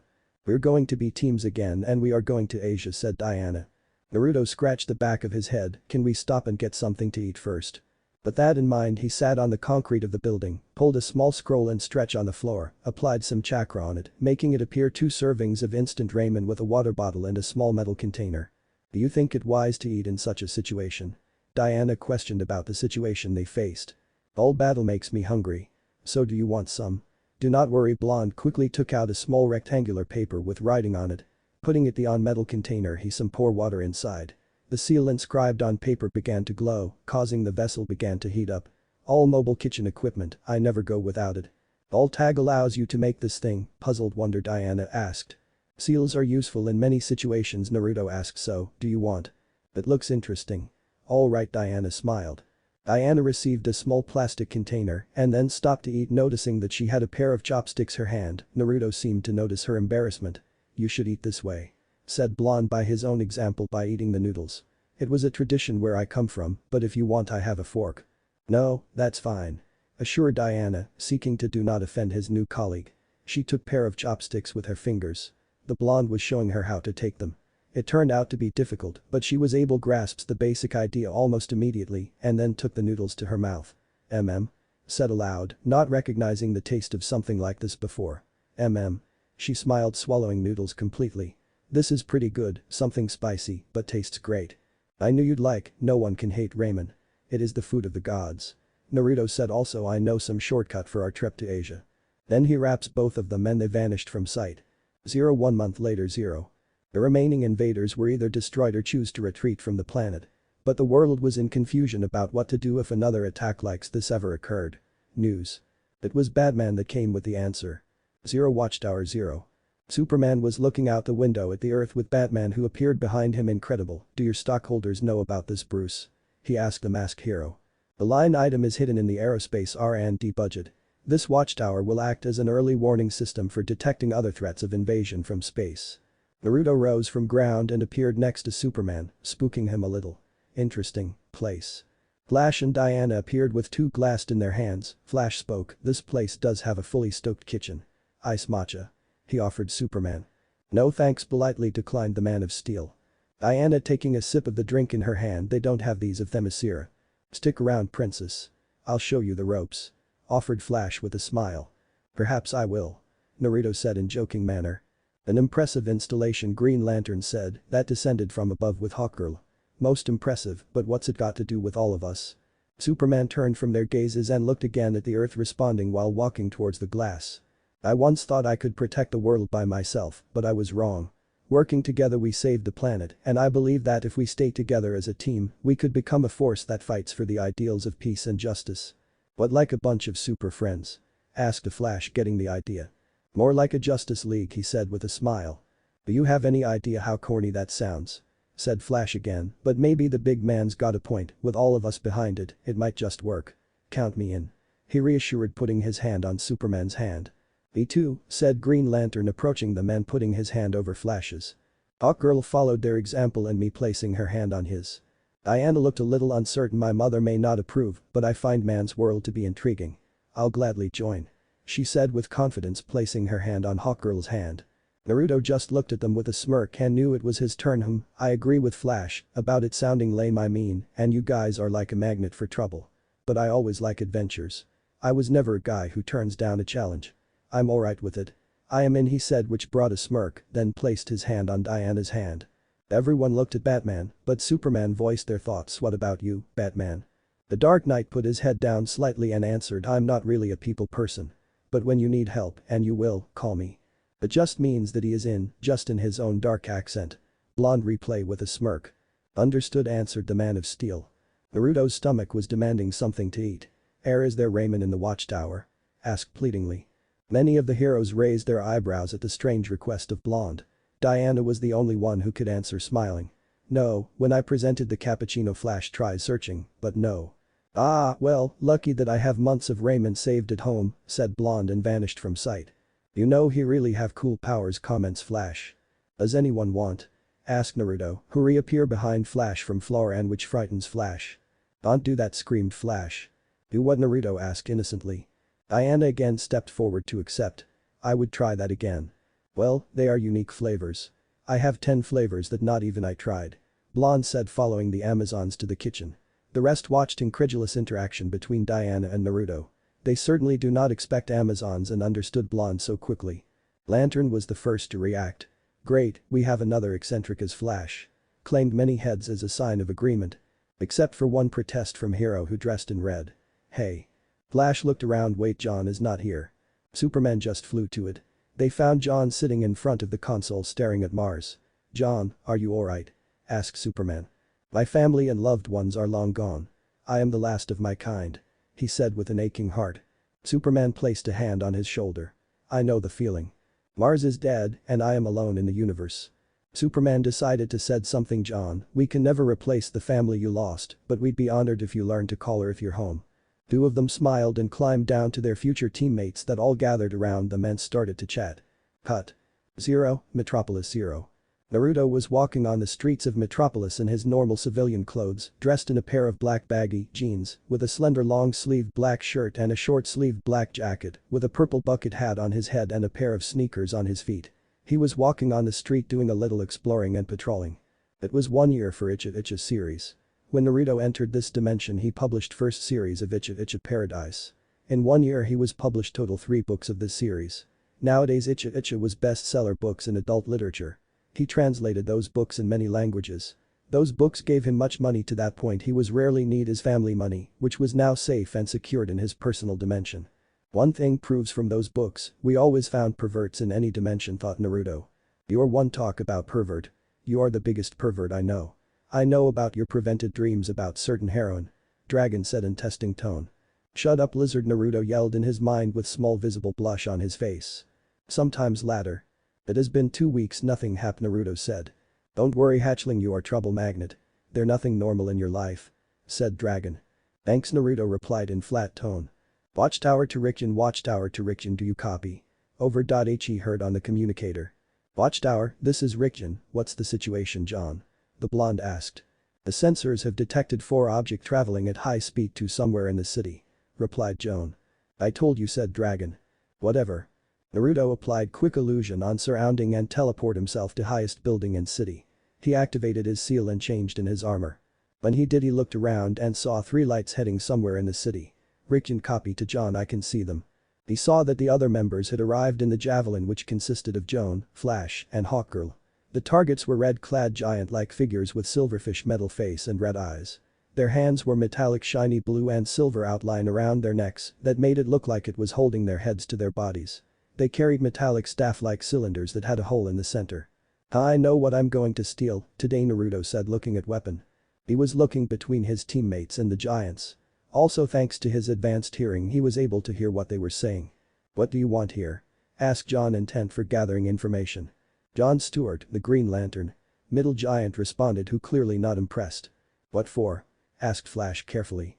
The giant continued his search while responding, that's not your concern. Want to bet? Asked the only girl of the group, not enjoying their response. She swung her mace at the robot only to be grabbed in one hand and threw her above his head like a sack of potatoes. Naruto jumped after her and caught her before she fell on the cars. He sat her down as he joined the fight. He made across the battlefield and threw a punch into the ground. The force transmitted and shot seemingly out of nothingness, catching one of the pursuers in the jaw, sending him flying back. The blonde brought his hands apart and slammed them together, creating sonic waves and sending the giants back. Damn glad you're on our side, Flash commented. The other just looked his way, and John took the opportunity to try to make a grab another giant while his head was turned, but moments before he could reach, the giant raised his metallic stick and sent bluish energy that hits John on his midsection, which sending him away. Naruto attacked one with his left hand and ran at him with a high speed. The giant raised his weapon and aimed at him, but his attack phase thought him. That caught him off guard, and Naruto plunged a fully developed Udama Rasengan into him. The giant skidded on the ground. Its eyes widened when it realized that the energy ball started to pump more power in it, and he was fully blown into a wall with a hole in his left side of body and electricity released everywhere. John in the meantime tried to attack the giants again, but the leader raised its weapon and recalibrated the weapon, making it more powerful. He hit the Martian with more force that sent him flying into window. The giants turned to Naruto and aimed their weapons at him. "Why do you interfere?" Naruto looked back at them with his Sharingan. "He is our friend. You want to harm him, which is enough." The robot didn't even flinch. "You don't know what he has done. We are here to take him. Until you tell me what for, you can't pass." The ninja narrowed his eyes at them. Foolish human bees. Both aimed their weapons at him and started to fire, although these times with more frequency and less power, but all attack just phased through him. All energy hit some of the buildings, and people were still inside. "Help us, get us out of here," they screamed. Naruto saw that they were having problems, and he teleported there to help people from the collapsing buildings. The giant who Naruto hit managed to get on its feet and went to his partners and gave them a nod to continue. Their walk wasn't long before Hawkgirl interrupted them and hit the middle giant on back of his head with her mace. She tried to hit the closest opponent with the same mace, but they paired her attack, pushed her back and hit her with a more concentrated energy. That pushed her in the window of a cafeteria and through a wall. Flash tried to cut their path, but the giant that Naruto damaged saw him and tilted his staff horizontally, which made Hiro hit it with his chin, and his velocity caused him to skid on his back and hit a car. Naruto, finally getting everyone out of the collapsing building, turned to the giants. Timed to round 2. He jumped at them again, aiming at middle one, but his partner got in the way at last second and tried to hit him, but his attack phase thought him. He used that opportunity swallow this giant to his pocket dimension. "One down, 2 to go," said Naruto, and other giants looked at him surprised. Hawkgirl tried to attack again, but she caught in air by his energy stick and sent her toward car. The giant lifted his weapon, intent in ending the annoyance. "Back off." The man in blue himself appeared and did a full body slam into the giant while in air, pushing it into wall and damaging the wall more than the giant. His victory was short-lived as another giant fired on Superman with his staff, catching him off guard. Superman tried to attack him, but he was pushed back by another shot. This time the superhero got on the ground and took the beam in the chest. He continued to walk toward Robot as the beam became more concentrated. His high density allowed him to reach his target and caught stick in his hand. He ripped it out from the giant's hand and breaking it in two on his leg. The giant started to wrestle Superman, but the hero's superior strength overwhelmed Machine and it was thrown toward his partner at the wall, who was getting up. Flash got up and relieved at Superman's arrival. "We thought you were busy with an earthquake. It was just a 4.0. You mind telling me what's going on here?" I wish their conversation was cut short when the last giant that was standing on a car fired his staff at both the heroes. Naruto looked at the battle. "Okay, time to new plan." He looked last giant and activates his EMS. He was ready to unleash Kamui on giant. Stop. Their attacks were stopped by a wall of green energy and command of a very familiar voice. John Stewart, the Green Lantern, appeared and stopped their attacks. "Better late than never," Flash replied with a smirk. Green Lantern turned toward giants and simply walked front of them with hardened eyes, surprising the rest of the league. "You the Green Lantern known as John Stewart?" asked the giant in the middle. "I am," confirmed John. Their ring was its only reply with an open hand. John hesitated only slightly before handing over his ring. "John, what are you doing?" was the league's response to his odd behavior. "Stay out of this," was his only response to the team. "You will come with us." The giants now surrounded him and placed a pair of advanced cuffs on his hands to prevent any form of escape. A yellow beam hit them from the sky, effectively teleporting them away from the planet in a display of lights. "Oh okay, that not in my plan," Naruto voiced their thoughts as they watched them leave. 0 Agerus 50. John's ship had finally stopped and landed on a planet that even from space looked very populated. In the spaceport, John was met by a very large crowd of unhappy aliens that screamed and carried signs with the emblem of the Green Lantern with a cross cutting on it. This was definitely not the best welcomes, but John looked at it and he was not least bit surprised. When he reached his destination, he was welcomed by his Green Lantern comrades that welcomed him with a scorn, showed signs of disgust and anger at him. "Alias, Arcas, Kilog, good to see you." And deep inside he was expecting them to stand up for him for their shared history. Yet their welcome shattered that feeling. I wish I could say the same, steward. You're a disgrace for the corporation. He was slightly shocked that they abandoned his associate so quickly, but he expected it. Get me out of here, he told to his guards, who proceeded to take him away. One of the robots hit one of the Green Lanterns, who scorned behind his back, yet the machine still heard. He turned around with his staff. He was ready for attack, but an arm on his shoulder stopped it. The arm belonged to the head manhunter. No, not yet. John was taken to a platform that held other aliens with a barrier of light. He guessed that this was a holding cell. What's next? He asked the manhunter that brought him. Your trial will begin soon. If I had been programmed with emotions, I'd almost feel sorry for you.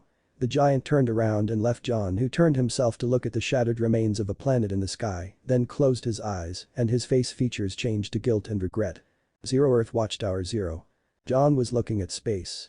He was using his telepathy for the past hour to tracking John and looking for him. Turning around to face his teammates, I sensed turmoil, a heavy heart. I could have told you that, Flash replied, and then returning to his position with both arms crossed. John is put on trial for genocide. Trial will hold on planet Agerus 5. Naruto replied, making everyone turn to him, who was teleport to Watchtower. He slides head of Manhunter robot to Superman feet. According to this robot memory, John is responsible for destruction of planet of 3 billion inhabitants, Agerus 4. But Superman asked in shook. That why he doesn't fight back because he truly feel responsible Agerus 4 destruction. But I don't think GL really responsible for planet destruction. In whole story some factor are still missing. Everyone had wide eyes at his description. Impressive, he was able to found that much in short time. Thought the Martian. This guy sometimes reminds me of Flash, Superman and Batman. He is good, thought Hawkgirl, also impressed by his experience. This guy, he's like a second Batman sometimes. And he knows how to make it look good, though Flash impressed as well. I wonder if Batman gives him any lessons, thought Superman, who also impressed. I have one question. Flash asked, pointing at robot head, where you find that tin can. Our last fight I just captured one of them, and with the help of Batman, we able to extract some information from his memory. 00, flashback 00. 0 pocket dimension 0. We could see Manhunter robot personal parts were laying on ground. What are we going to do now? It was really bad idea, used new attack for interrogation, thought Naruto. I was telling you from that start, you can't use human interrogation technique on robot. Now you want other person help who have real knowledge of modern technology. Said Dragon. I know one person, said Blonde. He wrapped himself and vanished from sight. 0 Gotham back of 0. Bruce Wayne, aka Batman, was using his computer to analyze Gotham crime report. Master Bruce, your meeting will start at sharp 1 p.m. inform Butler Alfred. Yes, Alfred. Who thought that famous Dark Knight of Gotham is rich businessman Bruce Wayne? Voice said from darkness. Whose is there? Demand Bruce, aka Batman. Naruto was come out from shadow. Rickon, said Batman.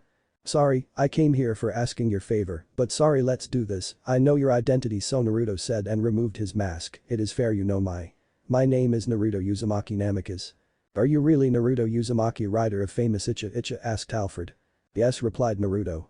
He took orange book from his pocket and took front of Naruto. Can I get your autograph? Sure, why not, he gave him autograph. Behind them Batman really felt not well because now Rickon known his personal identity and he already know Batcave's secret location. Positive side was he also knows Rickon identity.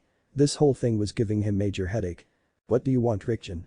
I come for asking your help. What kind helps? He told him all situations. Okay, where all those robot parts? He took one scroll from pocket and unseals all part of robot. Okay, I will try to get information from parts, but I don't think we get much information from this. Then he went for collect information. 00, flashback end 00. Time for save friend, said Naruto. 0 Agerus 5 space 0. Approaching the planet, they were discussing the events again. I'm beginning to think all you humans are strange. Hawkgirl responded. Superman held sat apologetic chuckle. This coming from a Mace Wing woman with wings who first bash people head then ask question. Naruto's replied from behind her with a smirk. And you call humans strange, he continued. Hawkgirl turned around and faced him with an angry scowl. A look that would have made any man that knew her shake in his boots. But I suppose that's your charm, he said, flashing a smile as Hawkgirl's hand twitched. She couldn't decide whether to bash blonde head in or say thank you. Suddenly they were attacked from the front by 3 patrol ships. They're not responding to our signal. Said the red hero, double checking his panel. It's clear what they want. I say we give it to them. She was already preparing weapon when her hand was caught in a strong grip by Naruto. We are come here for save our friend, not for throw ourself in jail, said Naruto. Rickon is right. Let's take them down without harm. He turned around and Hawkgirl, John and Naruto were already following him. Flash takes the controls. Flash, take the controls. Does anyone ask if I know how? Replied Flash. Superman, John and Naruto were taking down their power supply that forced the ships to land. Hawkgirl on the other hand flew the last ship sending it crashing down. When Naruto saw her, he palmed his own face and teleported beside her. Do you understand the words minimal damage? He asked sarcastic as he about save ship, but he was relieved to see that Superman flew and caught the ship, saving the pilots. Now another problem was appeared. Apparently the Javelin activated an autopilot and flying toward the port, but the way was so narrow that the ship was skidding on the surrounding building, sending sparks everywhere. Before Javelin crashed, Naruto used Mokuton Jutsu to capture Javelin with tree branches. Then he saw himself between security team of over a dozen soldiers with their weapons aimed at him, but he vanished with flock of crows and reappeared front of his team. What the hell that? Hawkgirl asked with pointing to overgrown tree. Wood release. With it I can create wood and other aspects of trees, such as seeds or flower. The rest of the league just shake their head for Blonde's unusual abilities. Green Lantern is close by. That way. Joan pointed at a huge structure with 2 towers for support, holding a dome-shaped object. Naruto used his ability to teleport them inside the glass dome. Oh no, Green Lantern didn't take their arrival very well, in fact he looked disappointed. Remove these intruders immediately, commanded the third tribunal judge. The trio of the reptilian court guards jumped on some levitating discs and flew up to where the league members had entered, intent on apprehending them. Superman used his speed and strength to knock them all of the discs and down to the ground. As the manhunters also serving as security moved to engage them, Superman turned to tribunal judges. Wait. We apologize for interrupting these proceedings, but John is our friend. Everyone froze and went silent as the judges took a moment to discuss the situation. This is a public trial, reasoned the female judge. Very well, you may take seats in the gallery, stated the relenting third judge. But this tribunal will tolerate no further interruptions or outbursts, declared the tribunal chief. Thank you, Your Honor, replied Superman before they all moved toward gallery. Are you ready to call your first witness? Asked the judge. One of the aliens that looked very skinny with a yellow bald head with no eyebrows, purple eyes with a black instead of white with some strange round devices for ears, dressed in a futuristic robe, came forward. I am, my lord. I call Kenjiro. As he spoke, a human-sized figure appeared with pinkish skin with insect-like eyes with a long nose, that teeth that looked sharp, came forward dressed in a blue and pants and a matching blue with white sleeveless shirt with a helmet on his head that had space design. In all he looked like a cross between shark, human and insect. Kenjiro, you agree to let us probe and display all memories you have? Asked one of the guards. I got nothing to hide. He spoke, getting on a disc. It flew him straight to the prosecutor, who started asking questions. State your name and profession. Kenjiro, I'm a pirate. A criminal, yet you come here to bear witness to another crime. Why? I may steal things, but it's nothing compared to what he did. The pirate pointed at Jon Stewart. The pirate told a story about how he found some blasters, how he was flying toward Aegis 4, how he attacked by John, how his ship was disabled, and how he crashed on a moon. He then told how his friends attacked Lantern in an attempt to save Kenjiro, and finally how John fired his beam at one of the ships, which had deflector energy shields that bounced his beam at Aegis 4 in a volcanic region, causing a devastating chain reaction that caused the planet to explode. 3 billion, that's how many, were on that planet.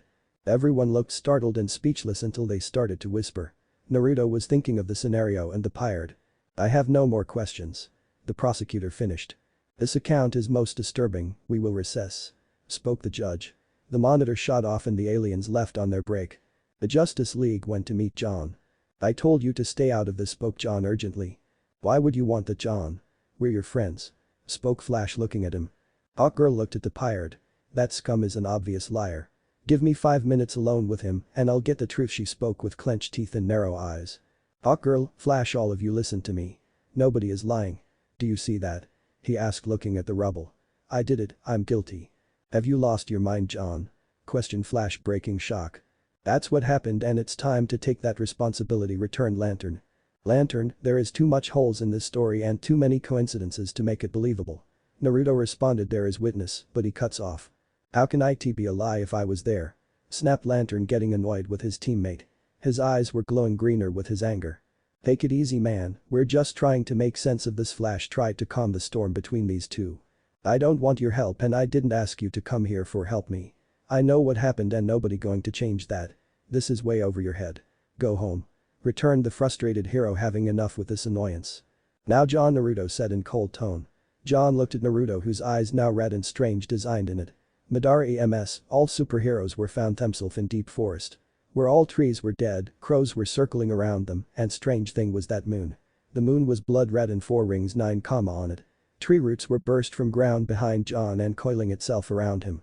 Listen to me, continue Naruto in his cold tone. There are so many holes in this entire incident. First, your witness is criminal. Second is blast. If blast deflected by shields means blast was not strong enough to overpower the shields on a ship, yet it was powerful enough to destroy an entire planet. Third is we don't know that was your beam or other factor was destroy planet, so my conclusion is simple, someone trying to frame you, John. All hero kept silent, keep your hope, John, because things are not always what they seem. And surrounding returned to normal. One of the manhunter's robots approached Lantern from behind. It's time to return your cell. John does as he was told, lowering his sight to the ground, he turned his back on his team and walked to the holding area. The team was left to think about the situation. What was that? Hawkgirl said, looking at Naruto, whose Sharingan was active. Illusion, answered Naruto. I am asking about your eyes, asked Hawkgirl. That is secret, replied Naruto. Sometimes that guy is more secretive than Batman, Flash said, and everyone nodded in agreement. Naruto was walking away from his team and looking at the rocky remains of the planet Agerus 4. I want you to take a closer look at what happened, Naruto said to Superman. Why? Hawkgirl asked. John maybe believe he's guilty, but I don't.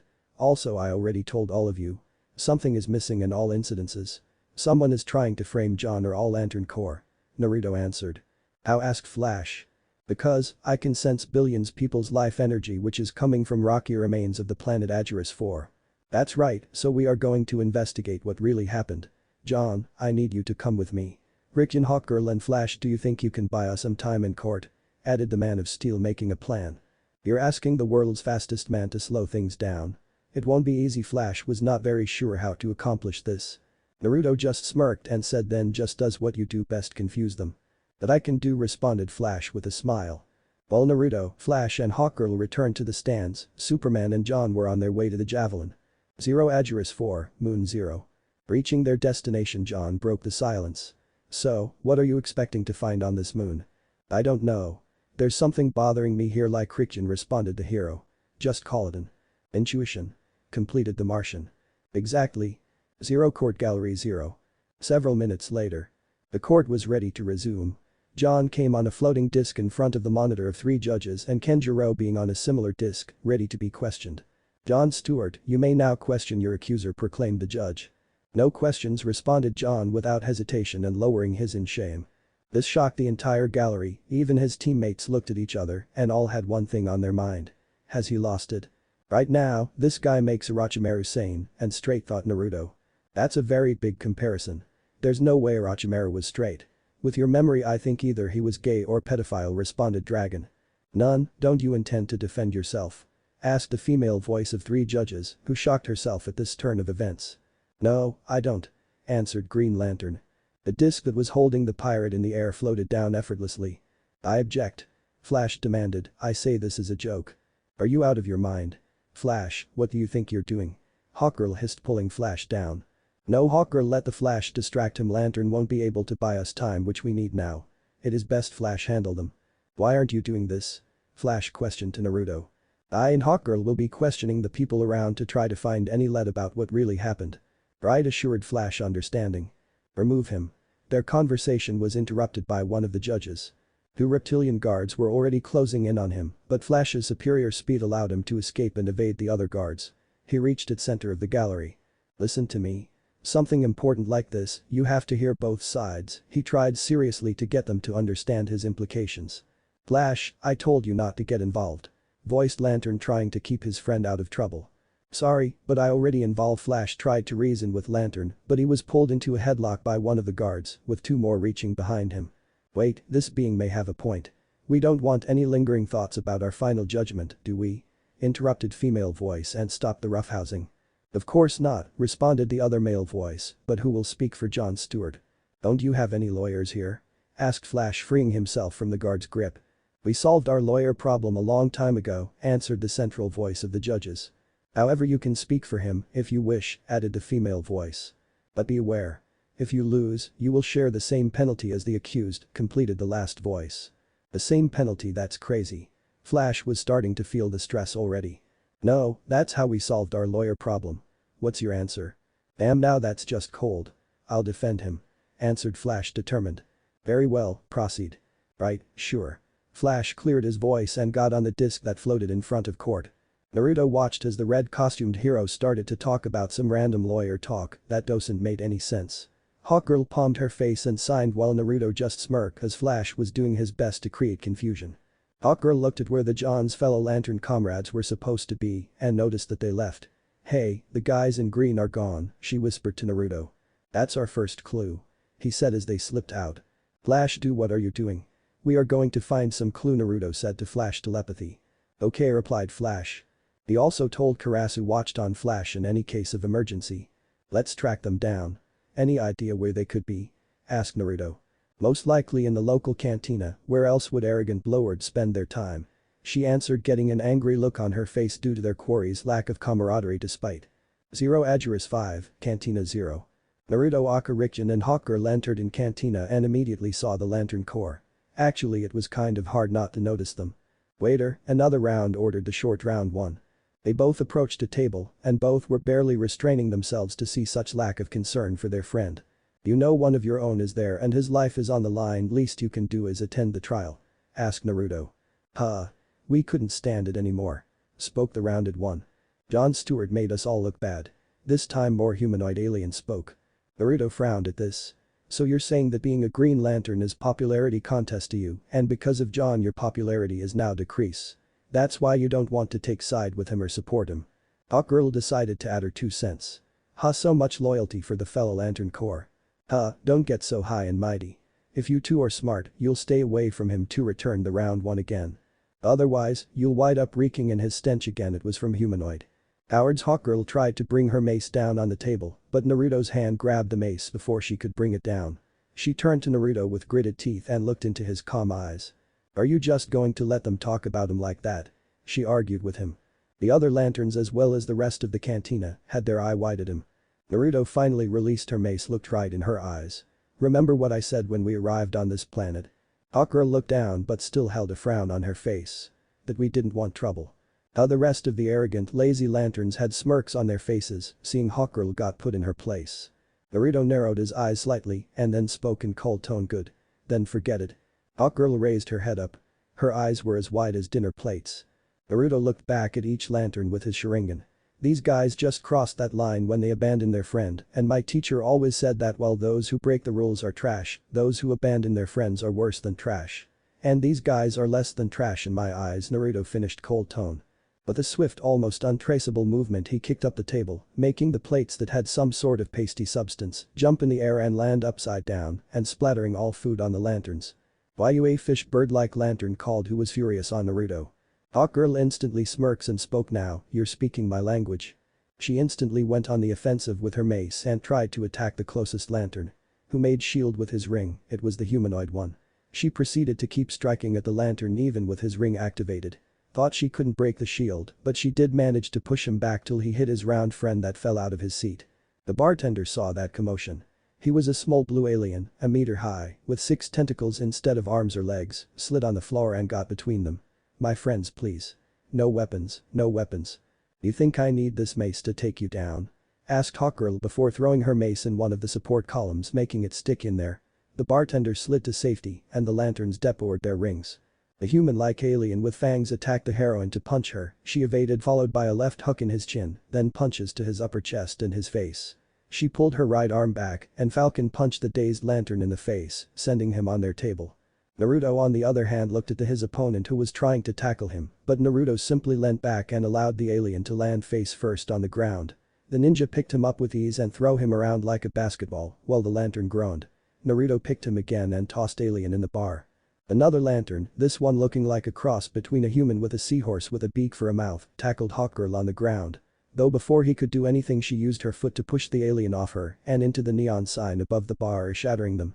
Another lantern, this one being the most different, he had a fish-like shape with 4 short tentacles, 1 eye and 4 feet, tried to punch Naruto, but the blonde threw a punch at him and sending him flying. The short alien was getting more and more annoyed as he tried to jump attack on Naruto, but the blonde simply bent backwards, making the little lantern miss again and almost hit the window, But Last Lantern had been watching the fight and lifted his hand to grab his comrade to stop him from breaking the window. The lantern that Hawkgirl first fought was back on his feet and rushing to get back in the fight, but was met with a hard right hook from her that sent him flying through the thick window that his comrade missed seconds ago. These guys are nothing without their rings, thought Naruto. He looked at all lanterns that were in the bar. You guys are pathetic, Naruto said in cold tone.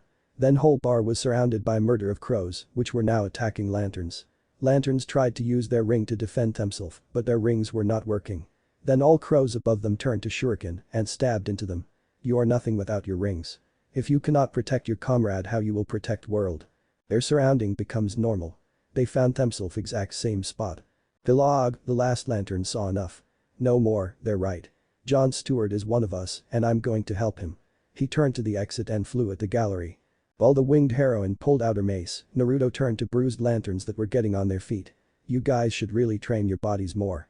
Sometimes it means the difference between life and death. Hawkgirl was now flying beside Naruto when she noticed something in an alley. He isn't that the scumbag with a manhunter? Naruto looked where she pointing. Looks like he might not be working alone. Naruto sent his clone the gallery where Flash was making a show that would make Shakespeare rip his hair out. 0 Agerus Moon 40. While the three heroes were buying time, Superman and John were exploring the moon. See anything wrong with this picture? Asked Superman looking at the ground. Where should I start? Asked John. The loss of life, the echoes of our own pasts, asked John. No, not that this, he pointed at the moon. It can't be. The Martian widened his eyes. But it is. This moon is still orbiting a planet which doesn't exist. It should have flown off into space the moment the planet was destroyed. But it didn't. Superman made a conclusion rather than a question. No, he never did more than he needed. He alien responded. 0 Agerus 5, Tribunal Gallery 0. Vilog was just finishing his story in which he and John were paired together and the man risked his life to save the alien. Flash had a good idea to ask the alien about his past with John Stewart, but Naruto's clone contacted with him. Flash, ask Kilowog if John ever expressed aggressive tendencies and then follow my sentences, Naruto said telepathy. Flash nodded and turned to Kilowog. In your experience with John, has he ever expressed any aggressive tendencies? No, he never did more than he needed. The alien responded. Has he ever used his powers for self-gain? Flash smiled and asked the alien, has John ever used his powers for self-gain? Not in my whole life have I never seen John use his powers for anything selfish. And how would you describe John's reputation among the Green Lanterns before this incident? Flash moved his lips in a smile. Good thinking, Rick. And how would you describe John's reputation among the Green Lanterns before this incident? John was respected by all lanterns around the universe. His reputation is one of the best, and when you're in a team with John, you know you got a real friend watching your back. Flash concluded as well. Thank you, Kilowog. John couldn't have asked for a better character witness. Then he turned to the prosecutor. Yours turns. The alien looked at Kilowog and asked. Kilowog, can you tell me exactly what a Green Lantern does? Simple, we catch bad guys. Commendable, but how do you know who the bad guys are? Forced the prosecutor again, forcing his point. How, I just know. Kilowog was taken back by this question and looked undetermined. Lone Naruto suddenly felt a headache coming his way. Oh, so you're saying you use your obviously superior intellect to rottently sort out matter of life and death. This time the prosecutor raised his hand out to the judges to make his point known. I didn't say well, yeah, kind of. The prosecutor continued. And then you and the other Green Lanterns enforce these decisions with those incredibly deadly rings. He was obviously trying to tarnish the reputation of the Lantern Corps. I guess you could put it that way. Flash looked defeated. Even he saw how easily the prosecutor twisted the truth to his favor. The prosecutor decided to push on. Who said you could do this? Who gave you the right? We did, answered the voice of a new character. This one along with others four were size of a small humans with bluish skin and robes with black going from the collar to the shoulders and chest going in V shape, stopping at the center of the chest, ending at a symbol of the Green Lantern, and going down covering their legs in red color. They all were the same size but had different faces and hairstyles. 0 Moon of Agerus 40. John and Superman had been scouting the planet and finally discovered a huge device that they suspected was designed to create illusions over objects or space. They concluded that because of it, the moon had remained in orbit. They were wondering who could make such a machine when they were fired by a ship. The ship piloted by the pirate Kenjiro, and he was determined to bury heroes along with the device. He made his escape when he saw red eyes with strange design in it and everything goes black. Superman, who along with John who survived the rock slide, tried to follow the ship but it was useless. They found Hawkgirl and Rickjan with unconscious pirate Kenjiro. They rejoined their teammates. Hawkgirl answered their unanswered questions. We followed him here from Agerus 5. So he was the one responsible for this? Asked Superman. Not exactly, answered Rickjan. Zero, somewhere in a barracks of Agerus 5-0. It is time, brothers, time to avenge 1,000 years of grievances, time to regain our power and dignity. Said head manhunter to a room full of manhunters. YAHH. Our plan has worked flawlessly so far. We have created distrust in the Lantern Corps and stained their reputation forever, but beyond that, we have succeeded in luring our most hated enemy away from their home planet of Oa. Yes, they're here. The Guardians. He preached to them. Destroy, destroy. The crowd of manhunters screamed as they released their staffs that extended. No, my brothers, not here, not now, our destinies lay elsewhere, but rest assured. The Guardians will burn for the manhunters. No man escapes the manhunters. They cheered. Somewhere in shadow Black Raven was watching them. 0 Agerus 5, Tribunal Gallery 0. Flash and clone Naruto ran out of questions, and though they had managed to reveal that the ring doesn't have that power to cause such destruction, and the Guardians trusted John. The representative of the Guardians was questioned by the prosecutor. It's true that we Guardians control the lantern power source, but the individual lanterns have complete autonomy. So if one of them does something wrong, it's not your fault. The prosecutor responded, trying to twist the answer. You misunderstand. We give them autonomy because we trust their experience and… No other questions, Your Honor. How much more must we hear? We demand immediate judgment. The prosecutor asked, getting annoyed at the constant interruptions. I object. Returned Flash. Overruled. Returned the judges, also getting tired with this mix of comments. Having heard all facts, we will now consider, responded the judge, the monitor shutting off. Flash was floating from his disc to the ground, meeting John on the way down. We did everything we could. I wish you hadn't.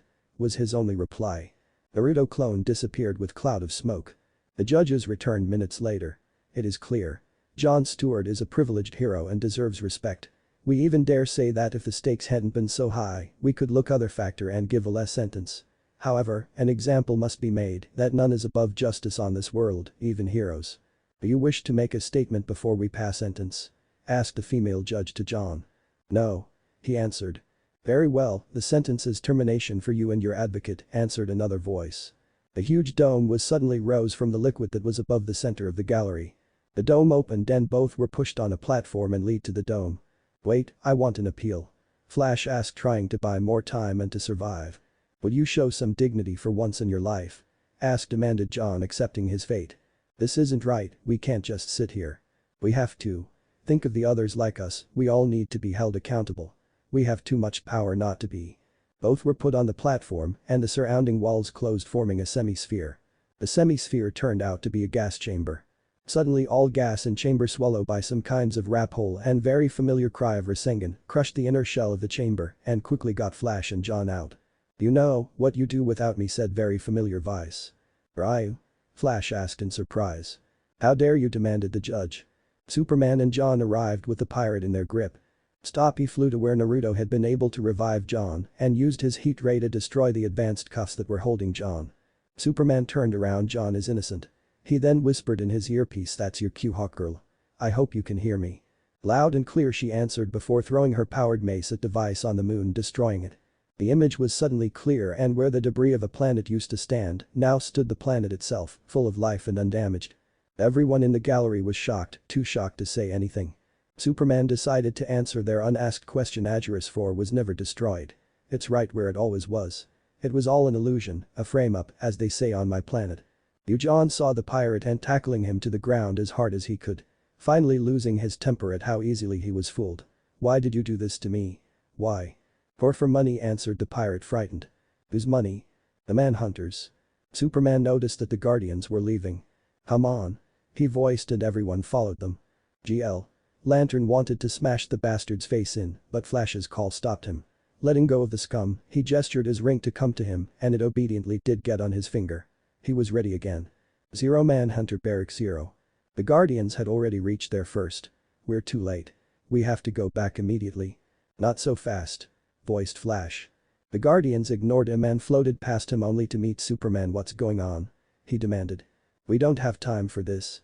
They meet Naruto this time. They left for Oa, haven't they? He asked. The Guardians were surprised that he knew that and yet confirmed his hunch. Yes, they went back to Oa. John was right behind Naruto. Back to Oa? You mean they'd been there before? "Yes, we created them there," confirmed the lead guardian. "Say what?" asked Flash. "It was before the Lantern Corps. We thought robots would make good peacekeepers, but they were flawed. They couldn't understand the subtle gradations between good and evil," he answered. Superman asked next, "Why didn't you decommission them?" "We reprogrammed them for lesser duties. Tracking, hunting, guarding. They didn't seem to object." "Not outload, but they did," added John. Naruto looked at them. "They despise you," and the head honcho said something about getting back their power, glory and revenge. "Would you happen to know what he meant?" he asked. "How do you know this?" asked the head guardian. "I've spied on them a little while before you showed up. And I've heard their plans." "Why didn't you say anything?" asked John. "Because that time it was not good idea. Go in front of the court and tell them that their most elite hunters and guardians are all crazy.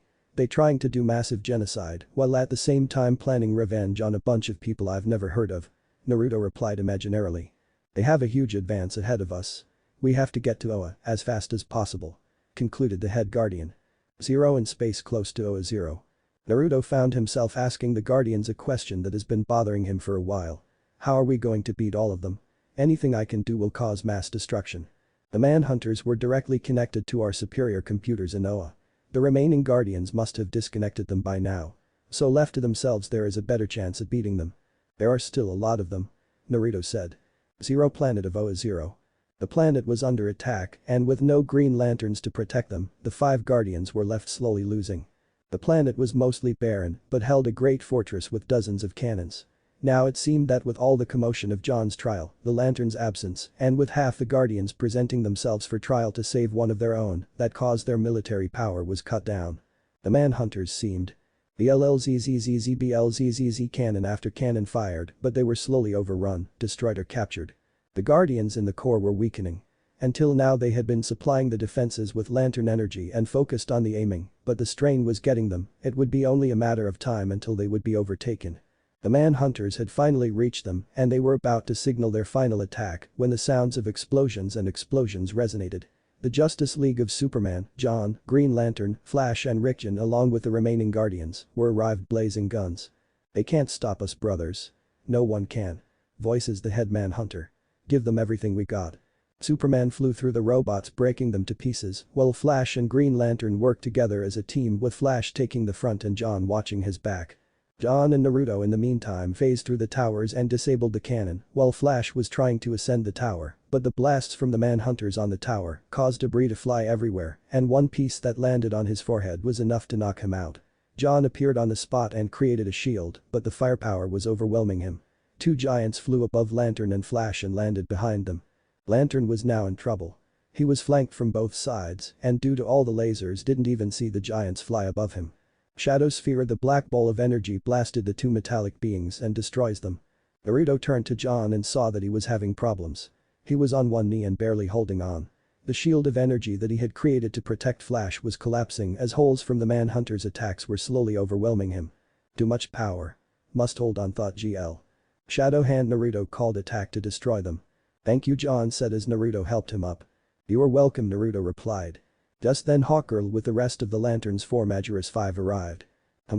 Looks like the cavalry have arrived," John said. Naruto looked around seeing Superman, Hawkgirl and the other Lanterns doing short work of the manhunters. "Go Lantern. I'll look after Flash till he wakes up." "Got it," agreed John as he flew to the center of the fortress reaching the source. A minute later Flash woke up. "Oh. What hit me?" "Don't know. Did you piss Hawkgirl again?" Naruto asked with a smirk. "No. Can you stand?" "Yeah, I'm okay." "Good. I got to go," Naruto said and sank underground. He appeared in front of manhunter robots and used snake sign. Lokutan. Kajukai Kamarin literal, wood release. Advent of a world of flowering trees, called name of Jutsu and created dense forest of poison flowering trees and bound all manhunter robots. Then acidic poisonous gas that was produced by those flower melted them. He teleported to the ground and heard John screamed, knew a one-man hunter had entered the core started to be released as the energy seemed to be gathering around the robot. The guardians finally arrived, but they could do nothing now as the robot shed his metallic skeleton and became part of the energy itself. He continued to grow and grow till he was 100 meters tall. "Now I am the power." The giant screamed as he continued to gather energy. The energy of John's ring left him as well as the aura and energy of the guardians. "All is lost," spoke the leader of the guardians weakly. "John and Naruto returned to the core and not while we're still standing." John's energy completely left him. Even his eyes were now black. It's all you from here on, John, you can do it, reach deep inside of yourself, draw out your power, through the planet you can do it, Naruto said as lantern nodded and concentrated on his ring. Sure enough, the energy of the planet slowly seeped into the ring as John began to chant. In brightest day, in blackest night, no evil shall escape my sight. It was working, their efforts gathered the energy and the monster with it. Let those who worship evil's might beware my power. Green lantern's light. Finally all the energy was gathered. Rathzaya. Green light engulfed both as the energy of the lantern was restored and cleansed from corruption, the monster having been destroyed by the flow of energy. The guardians could now gather the energy again and their power was restored. They approached both and the head guardian looked at John. We choose wisely when we offered you the ring. Thank you, John Stewart. They bowed their heads. John didn't look too happy, actually he looked disappointed. They then turned to Naruto, you as well. The battle ended and the once majestic fortress of Oa was now littered with remain of the manhunters and the rubble. The lanterns were gathered around Hawkgirl. You and that other guy are great fighters, lady. But we already knew that, didn't we? Responded the fanged one, now laughing at their victory. They turned around and saw John return from the tower. John only glided down and Naruto suddenly appeared front of them. They were both attacked by praises and John by apologies. I guess we were wrong about you, John. We should have known better. John turned to them and simply responded. Yes, you should have, before leaving to his team, his real team. Naruto left closely behind Lantern. Are you both alright? Asked John. Lantern just closed his eyes and looked at them all. You believed in me, even when I didn't believe in myself. Flash leaned on his elbow. What are friends for? He smiled and both exchanged looks. We're a team, John, and friends look out for each other, responded the blonde. Let's go home. John created a shield around all of them and it started to fly them back to Agiris 5 and to the javelin. Care to explain me, what are you doing? Asked Dragon. We are trying to create someone like Zetsu with the help of Toby memory, Naruto answered. Why? He was great spy. It will be very useful to us in future because we not only get perfect spy, also one trusted follower. So what is problem? I know his white half was made of first Hokage DNA, so for this part I think I shall use poison ivy blood to increase strength of new white half. She have great control over plant. She will help us, but what we are going to do about black half? You can always use Archakra to give it shadow power. Why shadow power? This power is useful in future, trust me. Okay, I guess, soon we will start our preparation. Then Naruto used his Jiken Idm and vanished from sight. 0 Watchtower 0. The Man of Steel himself was looking at space like he usually did when Naruto Rikjin suddenly appeared behind him. The sky isn't about to fall, you know. Rikjin, good to see you, how are you? Superman was frightened slightly but got over it afterwards. Good, what now? Said Naruto Rikjin. Right now, I want to know if you read the manual on the javelin, he asked half serious. Naruto looked back at him with a smile. Yes, I did yesterday, I had nothing better thing to do. Or I have shadow clones that always did my reading works. Though as much so today all three of us are going to take the javelin out for a test drive. Superman concluded. Wait, all three? Naruto asked in confusion. Yeah, all three of us, answered the new voice of John Stewart. Oh Lantern, why are you coming? Asked the ninja curiously. I am the solution in case javelin out of control, he smirked at Blonde to annoy him. All three of them were making their way to the hangar when someone interrupted them from behind. Wait, are you taking the javelin out? Asked Diana looking at the. Yes, Haim, we are going to take the javelin out for a test drive, answered Naruto. Diana decided to join them. She doesn't want to lose chance. Can I come as well? I need to get to city to look around, but it can wait. I want to come along as well. Asked Diana. That is a great idea. Superman was okay with the idea. Well, you could use some more flight hours yourself, so why not? Come on, said John Aka Green Lantern. You heard him, Haim, let's go. Naruto smiled his classic smile. They were all in the ship and were already leaving the hangar with Naruto at the pilot seat. By now he was doing a good job getting the ship started, flying carefully, raising the landing gear. 0 Earth Stratosphere 0. Naruto was flying casually through the clouds. John was his copilot with Superman in the seat behind Lantern and Diana behind Naruto. Everything is going good for now. There is a storm 10 miles ahead.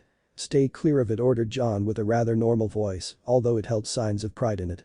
Will do, answered the blonde as he turned the ship around. Superman was offering some advice on some shortcuts to controlling the ship when they picked up a transmission on their sensitive advanced comm station. This is USS Defiant, we are under attack and have sustained heavy damage, we are going down, repeat, we are going down. The voice was female and was very clear yet held panic in them. Superman was pressing some buttons on his station until he answered their silent question. It's coming from a submarine 3.9 degrees southwest of our current position. The heroes began to sail the Javelin away from the Atlantean ship and did a number of moves through the seafloor of the ocean, avoiding its torpedoes. When they finally managed to avoid the ship and make it crash through a canyon at the floor, they were met with reinforcements. Those sailors are as good as dead if we don't end this game of cat and mouse, Superman said, opening a compartment from the ceiling of the ship and getting a breathing mask. We have to end this quickly. He passed another breathing mask to Diana and one for Naruto. But the blonde didn't take it. Sorry, but I don't need this, Superman nodded. They set Javelin into autopilot. All of them exited Javelin with the help of John's ring and closed the ship's doors, only managing to let a little water in. Naruto used his advanced water manipulation to breathe in water. When they enter in water, he senses something familiar far distance. Can you go without me? I have to do something personal. Naruto sent telepathic massage to his teammate. Okay, Rikin, replied Superman mentally. Be careful, replied Diana mentally. Thanks. After they were long gone, he talked to Dragon. Can you sense it? Naruto asked Dragon. Yes, follow energy signature. Naruto followed energy signature and came across large dragon statue who holding summoning scroll. I think what that thing is. Yes, the dragon summoning contract, but it was lost from Rikidm Senninera. Before you touch it, summons your chakra. It will recognize your dragon blood. Naruto followed dragon advice and summoned his chakra. After that, dragon statue was start shining brightly, crumble into dust and freed scroll. Today is my lucky day, said Naruto and caught scroll. Then he wrapped himself to his pocket dimension. 0 Watchtower 0. Superman was having an unpleasant conversation with a big wig with the title of Admiral John, and Diana were in the background hearing that conversation. Lantern turned to the others with his arms crossed over his chest. The Admiral is right. We should have never let the sub. Now it's in the hands of that madman. Diana decided to voice her opinion, she being the most a princess. Aquaman is no madman. He is a king. He only wants to protect and preserve his own kind. So who's going to protect us from him? Asked the Lantern again, angry. He was about to walk until. No point in arguing with John, he wouldn't understand the king's reasons. Naruto said, suddenly appearing out of nowhere. Now look who decided to show up, and how would you know his reasons? You weren't even there. I disagree with you, John. I know everything. I have my way thanks to my shadow clone, which I was sent to follow them. Aquaman is a leader. He protects his people with the same passion that any of us protects what is precious to us. He doesn't trust the people above his own because he has probably seen and felt the effects of what the people above do. Yet he is no madman. If he were, he would have killed those sailors with his own hands, yet he let them go after crossing in his domain. He probably thought that you were coming to invade even his world. Lantern was taken aback by this. Naruto could really understand people. Is this guy related to Batman? Everyone thought. Naruto turned to him again, this time with his smirk, or maybe you're just jealous because he wears green and makes it look cool. After those words left, everyone's faces dropped in I'm style. Or Flash. Lantern was turning to leave, but he was stopped before he left by a call. I am not digressing my complete past. I was also told that I have two abilities that are non-parallel. First is the power to change people, and second is the power to understand person and see through their guises. Because of what I used to do, it's easy to see through a person's guise. And with that, the blonde left as mysteriously as he appeared. While this was happening, Aquaman took a water speeder from his garrison and ridden it all the way to the city of Metropolis, where he had found the World Assembly. As an act of non-violence, he decided to leave behind his weapons and armor to not present Atlantis as threats.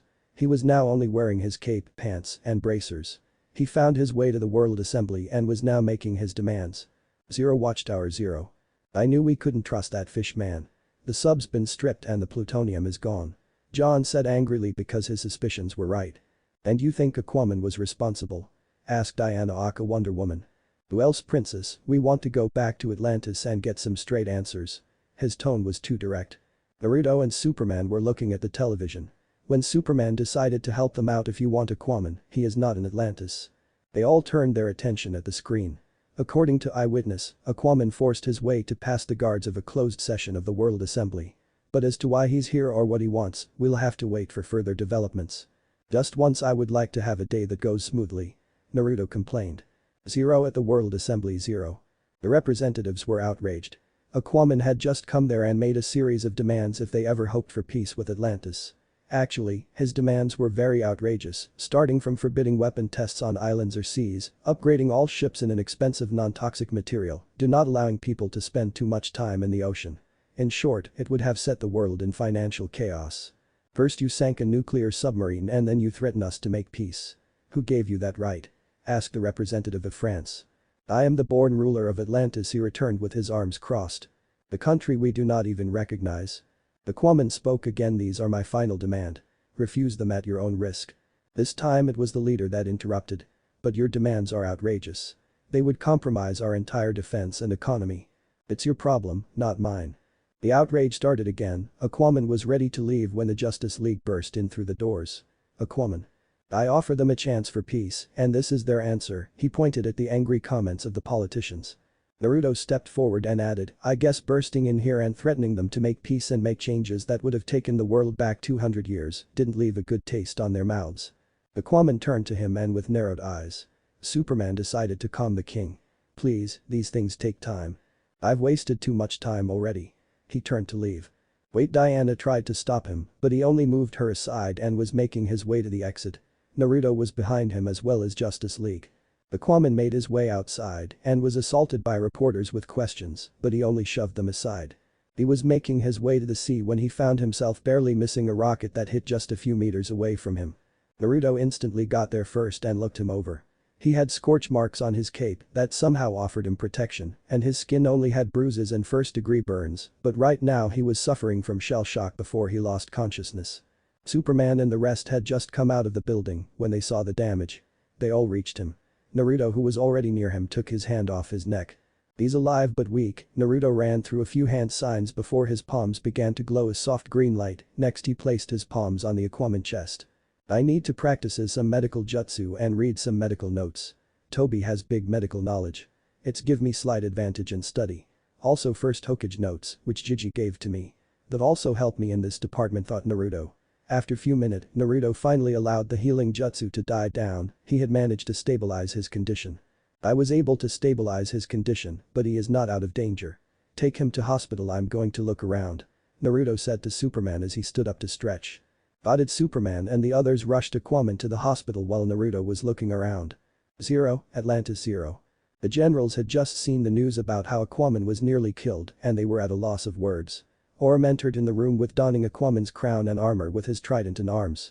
Orm took control of Atlantis and the generals accepted him with little resistance.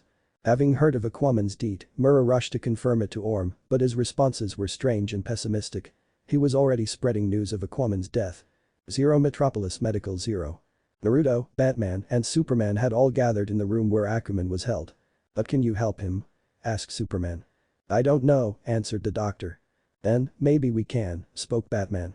Put him on a table and follow me.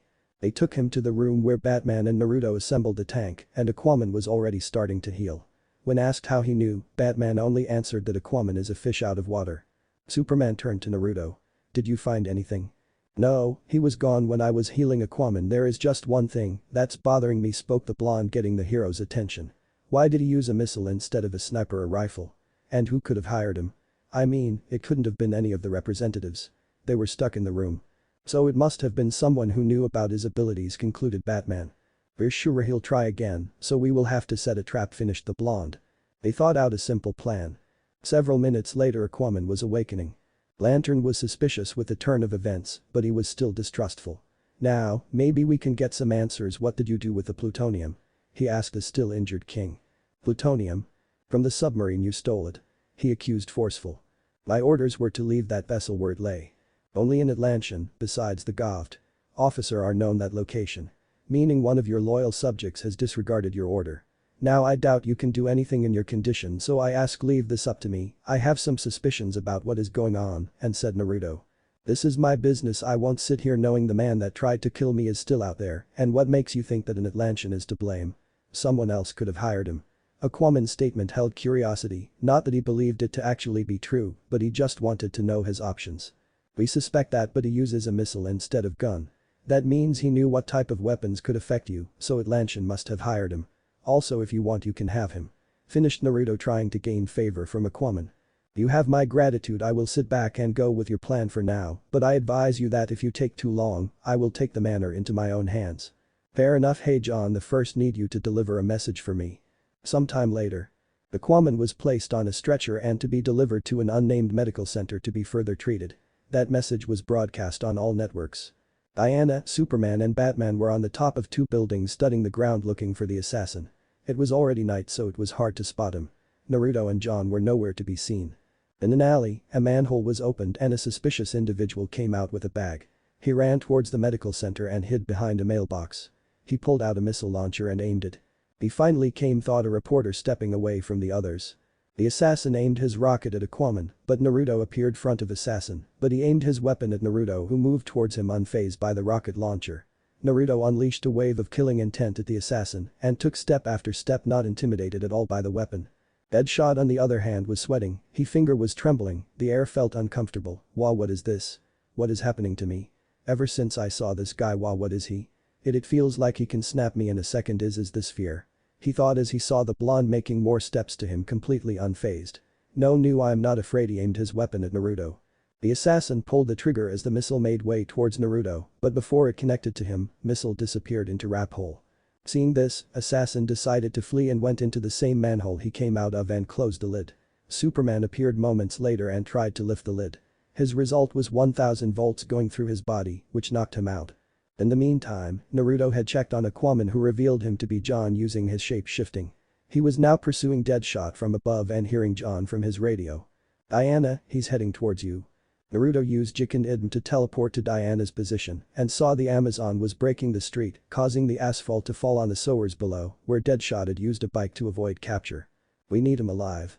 Let's go, he stated pointing at the entrance. They both jumped inside and just as the assassin was making his way to them, they both got a good look at him. He had the height of a normal man within a red bodysuit with gadgets on his arms that looked like mini rocket launchers.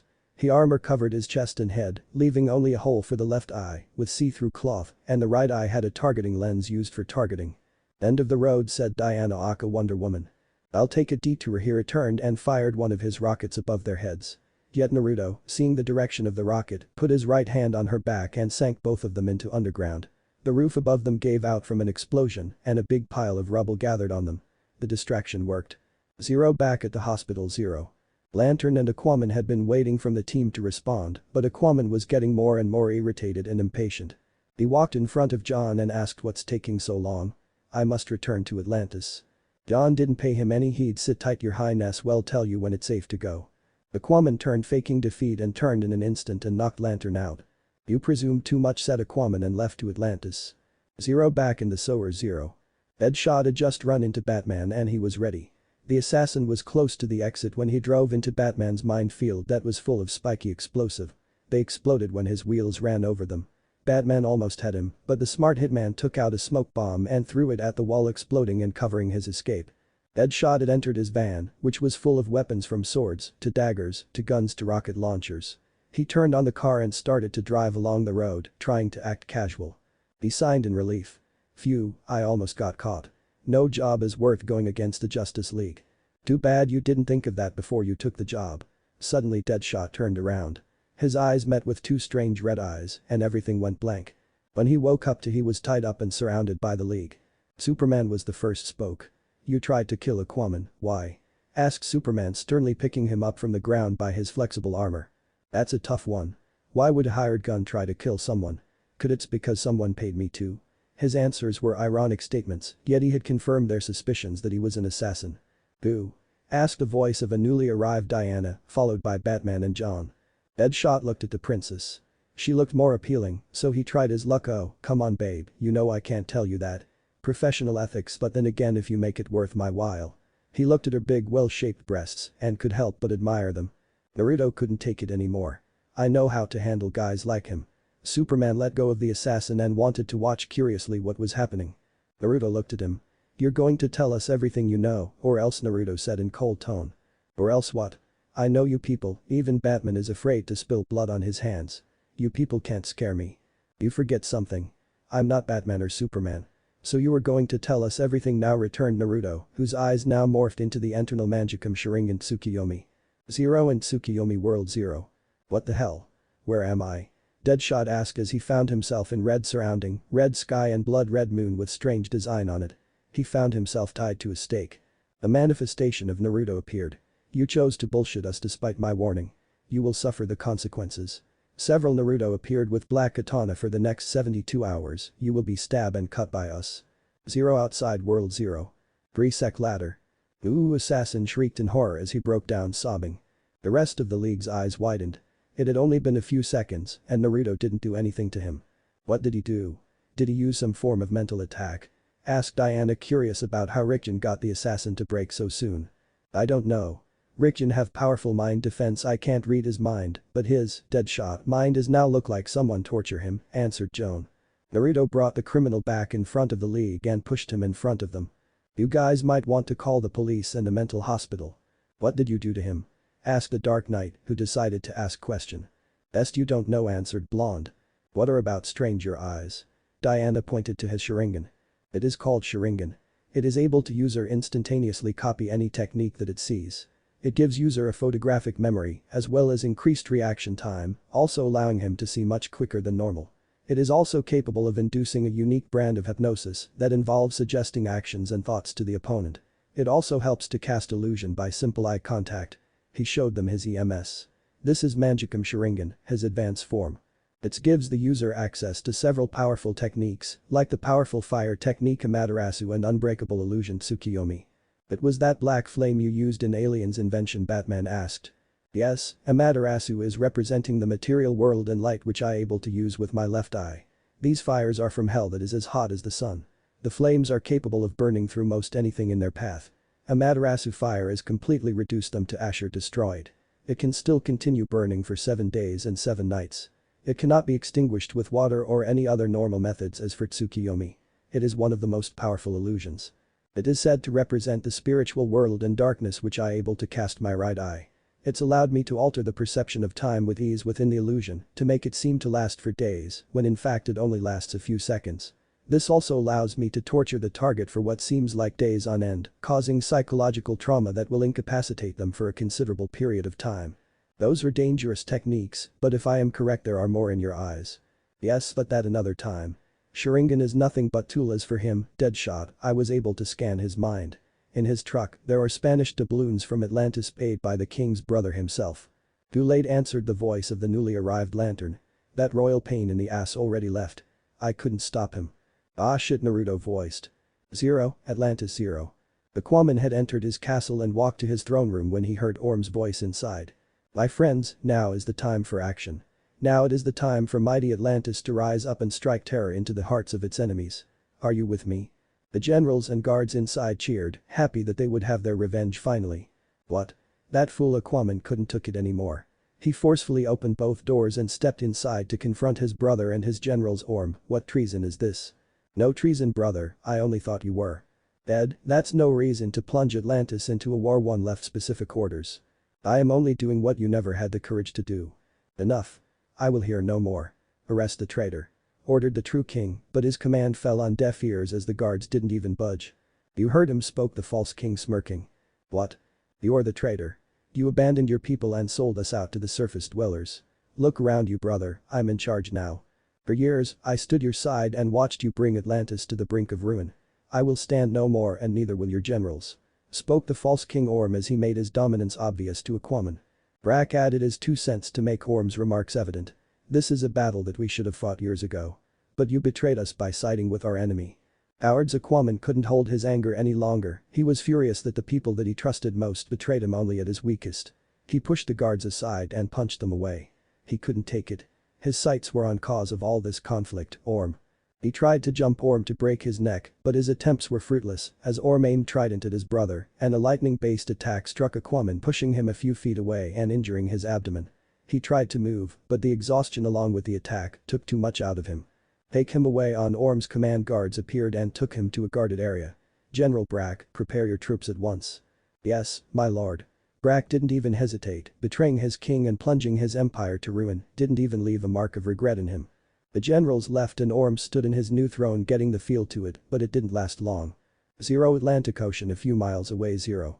Naruto, Aka, Rickjin, Wonder Woman, Green Lantern, Superman and the Martian Manhunter were sailing through the waters of the Atlantic towards Atlantis to get some answers. We're almost there. Atlantis is just beyond this reef. Diana was piloting the javelin as she tried to break the silence. John was tensed. Don't expect them to open us with welcome arms. Rikjin, however, was just as tensed. This isn't a good idea, he spoke more to himself, but the others heard him. Why? Atlantis is the only way to get answers from, spoke the Amazon as she didn't understand his worries. The man that hired the assassin to take out Aquaman is his own brother. He is a very influential person and no telling what the objective of this Orm guy is, but whatever is, that can't be good. Everyone's eyes widened at this information. Now, that risk became known, they were starting to get tensed, even if it was only a possibility. Set the ship down here, maybe we can slip under their defensives, suggested Superman. That was too late. Coming up as a projectile was hit the starboard side of the javelin. Well shit, that was fast. The javelin stopped and John powered his ring, not able to take it any longer. If it's a fight they want, they got it. Either the pressure of the water is pressing on your brain or, somehow, you're related to Hawkgirl. Have you forgotten that it was us that invaded their lands, or we proposed to Aquaman to come above, or that Aquaman almost died under our noses? This is the normal response you get from someone. We don't want to start a war. We have to be the nice guys here. Now let's go. John held a scorn at Blonde, even though his conclusions had a lot of sense, it annoyed the hell out of him that they were the ones taking all the crap from these arrogant pampas asses.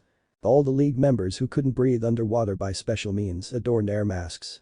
We come with an urgent message for your king, spoke Superman. Their responses were projectiles thrown from the underwater bikes. Lantern, however, used his ring to take out the projectiles, creating a shield. There's your answer. The soldiers proceeded to run them through with the bikes. However, they had a hard time tackling down heroes as they used their powers wisely and disabled the men without causing too much damage. The soldiers proceeded to run them through bikes. Oh, I don't think so, the blonde said as he slammed his hands together, and all Atlantean riders were all captured in massive balls of water. Okay, you got the riders, but what about the battleships? This question came from Diana. He snapped his fingers, causing black electricity passing thought spheres of water, knocking out all captured men. You guys go ahead, I'll take care of the battleships. You can't hold them off alone, screamed Diana, getting behind him. Fine, but if things get bad, follow my lead. Everyone else go. The others didn't need to be told twice, they were on their way to Atlantis. Diana and Naruto were taking down the battleship. Sounds of explosions caught their attention, and they saw that the rest of the League was in a field surrounded by depth charges that exploded, taking them down. Reinforcements could be seen. Naruto gritted his teeth. The situation was getting worse by the minute. We have to retreat for now. Not without the others. We can't go back for them. They're knocked out but not dead. But if we get caught too, then no one will be saving anyone. We'll come back for them, later. They were being fired upon by another battleship while Naruto put his right arm over her shoulders and wrapped both of them. Zero in one of the battleships. Zero.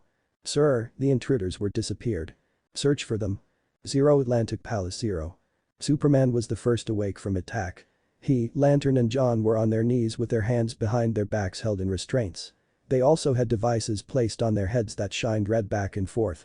They were surrounded by other people in a room, with some that wore armors and others didn't.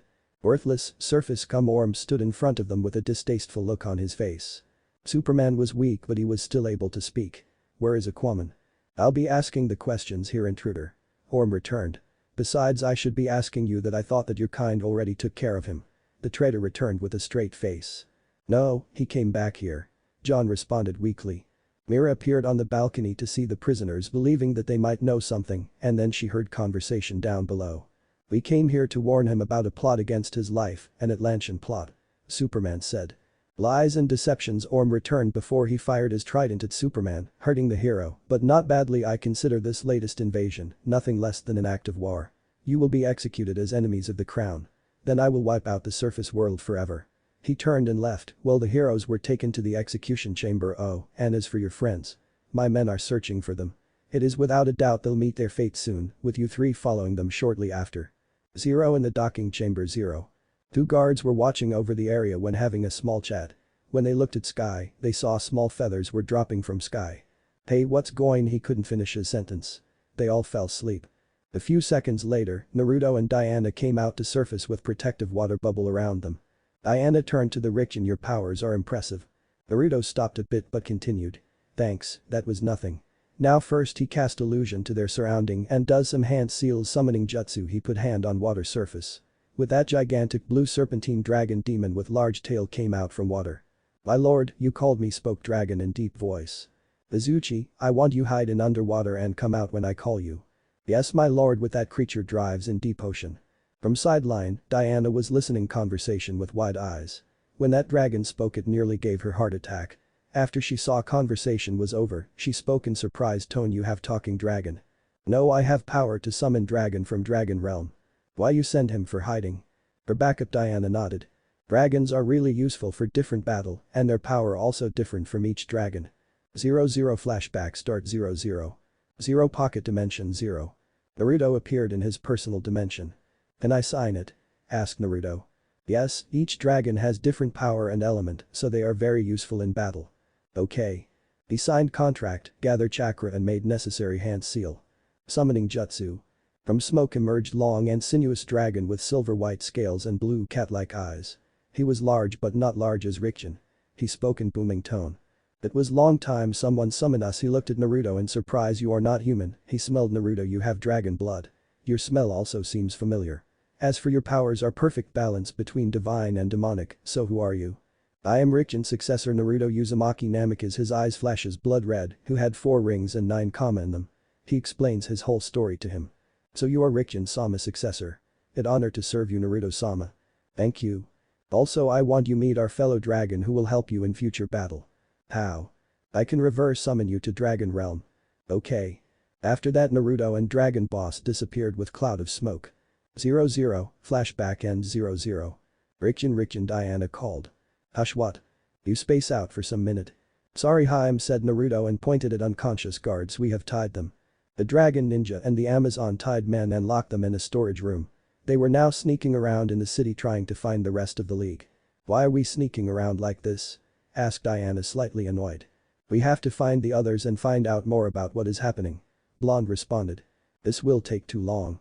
You're right. Cage Bunch and 4 clones appeared. Transform into guards and look around for information. When you will find anything release jutsus. They transformed into guard. You also shapeshifter like Joan. I am man of many skills. What could have happened to the others? Princess asked. The warm welcome we got outside gives me a good assumption to not rule out torture or death. We don't have much time. Then he concentrates to found other life energy. Found them. Then he wraps both of them and vanished. They appeared front of building next to the palace. Wait, look. Diana whispered to the blonde.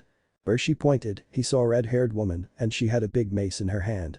She had a gold tiara on her head that looked like a crown, a shot green top that looked more like a bra held her breasts while a green thin pants that seemed to hang on her hips held up in a golden belt. She only wore a green see-through silk on her backside that covered her back, but her shaped body could still be seen clearly. Let's follow her said Naruto. She didn't notice them and continued forward. I don't know if what I'm doing is the right choice. But my darlings might be in grave danger. Diana and Naruto continued to follow her until they reached a room with 3 guards looking at a huge chamber of water and inside the chamber were the league members. Naruto and Wonder Woman prepared to jump on 3 guards and took them out.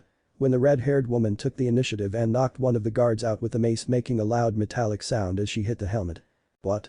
Aga both guards turned around and one got another mace to the side of his face.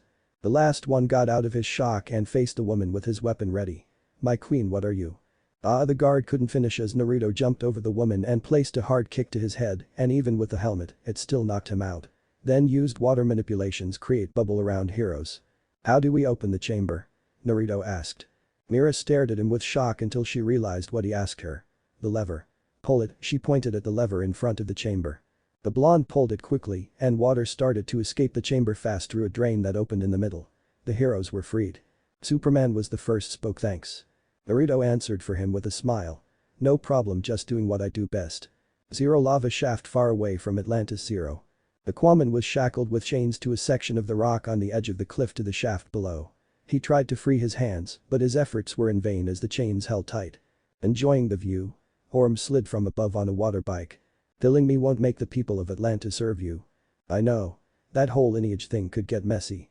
Fortunately, I have a solution. What do you mean? The king was genuinely curious this time. His answer was Orm opening a hatching and lifting up a bundle in a red blanket. Sounds of cries could be heard from it. New to Aquaman's horror the bundle was his only infant son. 0, Atlantis 0. The queen was sneaking them across Atlantis to the palace avoiding the guards. Diana and Naruto were looking around while walking on a platform. Your kingdom is truly magnificent. I see why Aquaman wants to protect it so passionately. Spoke Diana, comparing the city to what she had seen. Unfortunately, there are those whose ambitions would destroy it. The true leader is one who will protect his or her home with their life.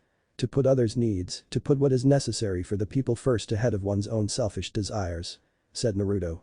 "Right, that is why my husband is a good king. I can see that." They were suddenly surrounded from both sides with Diana and Naruto protecting the queen, while Superman and Lantern protected covered them from the back. "We don't have time for this." The blonde spoke. Then suddenly all guards were thrown out by invisible force. "YamiNaruto, how many powers do you have?" Lantern asked. "I told you same that I told to Haim. I am man of many skills." Zero back to Aquaman 0. Orm looked at the crying child in his hands and had second thoughts for a moment, but they quickly passed.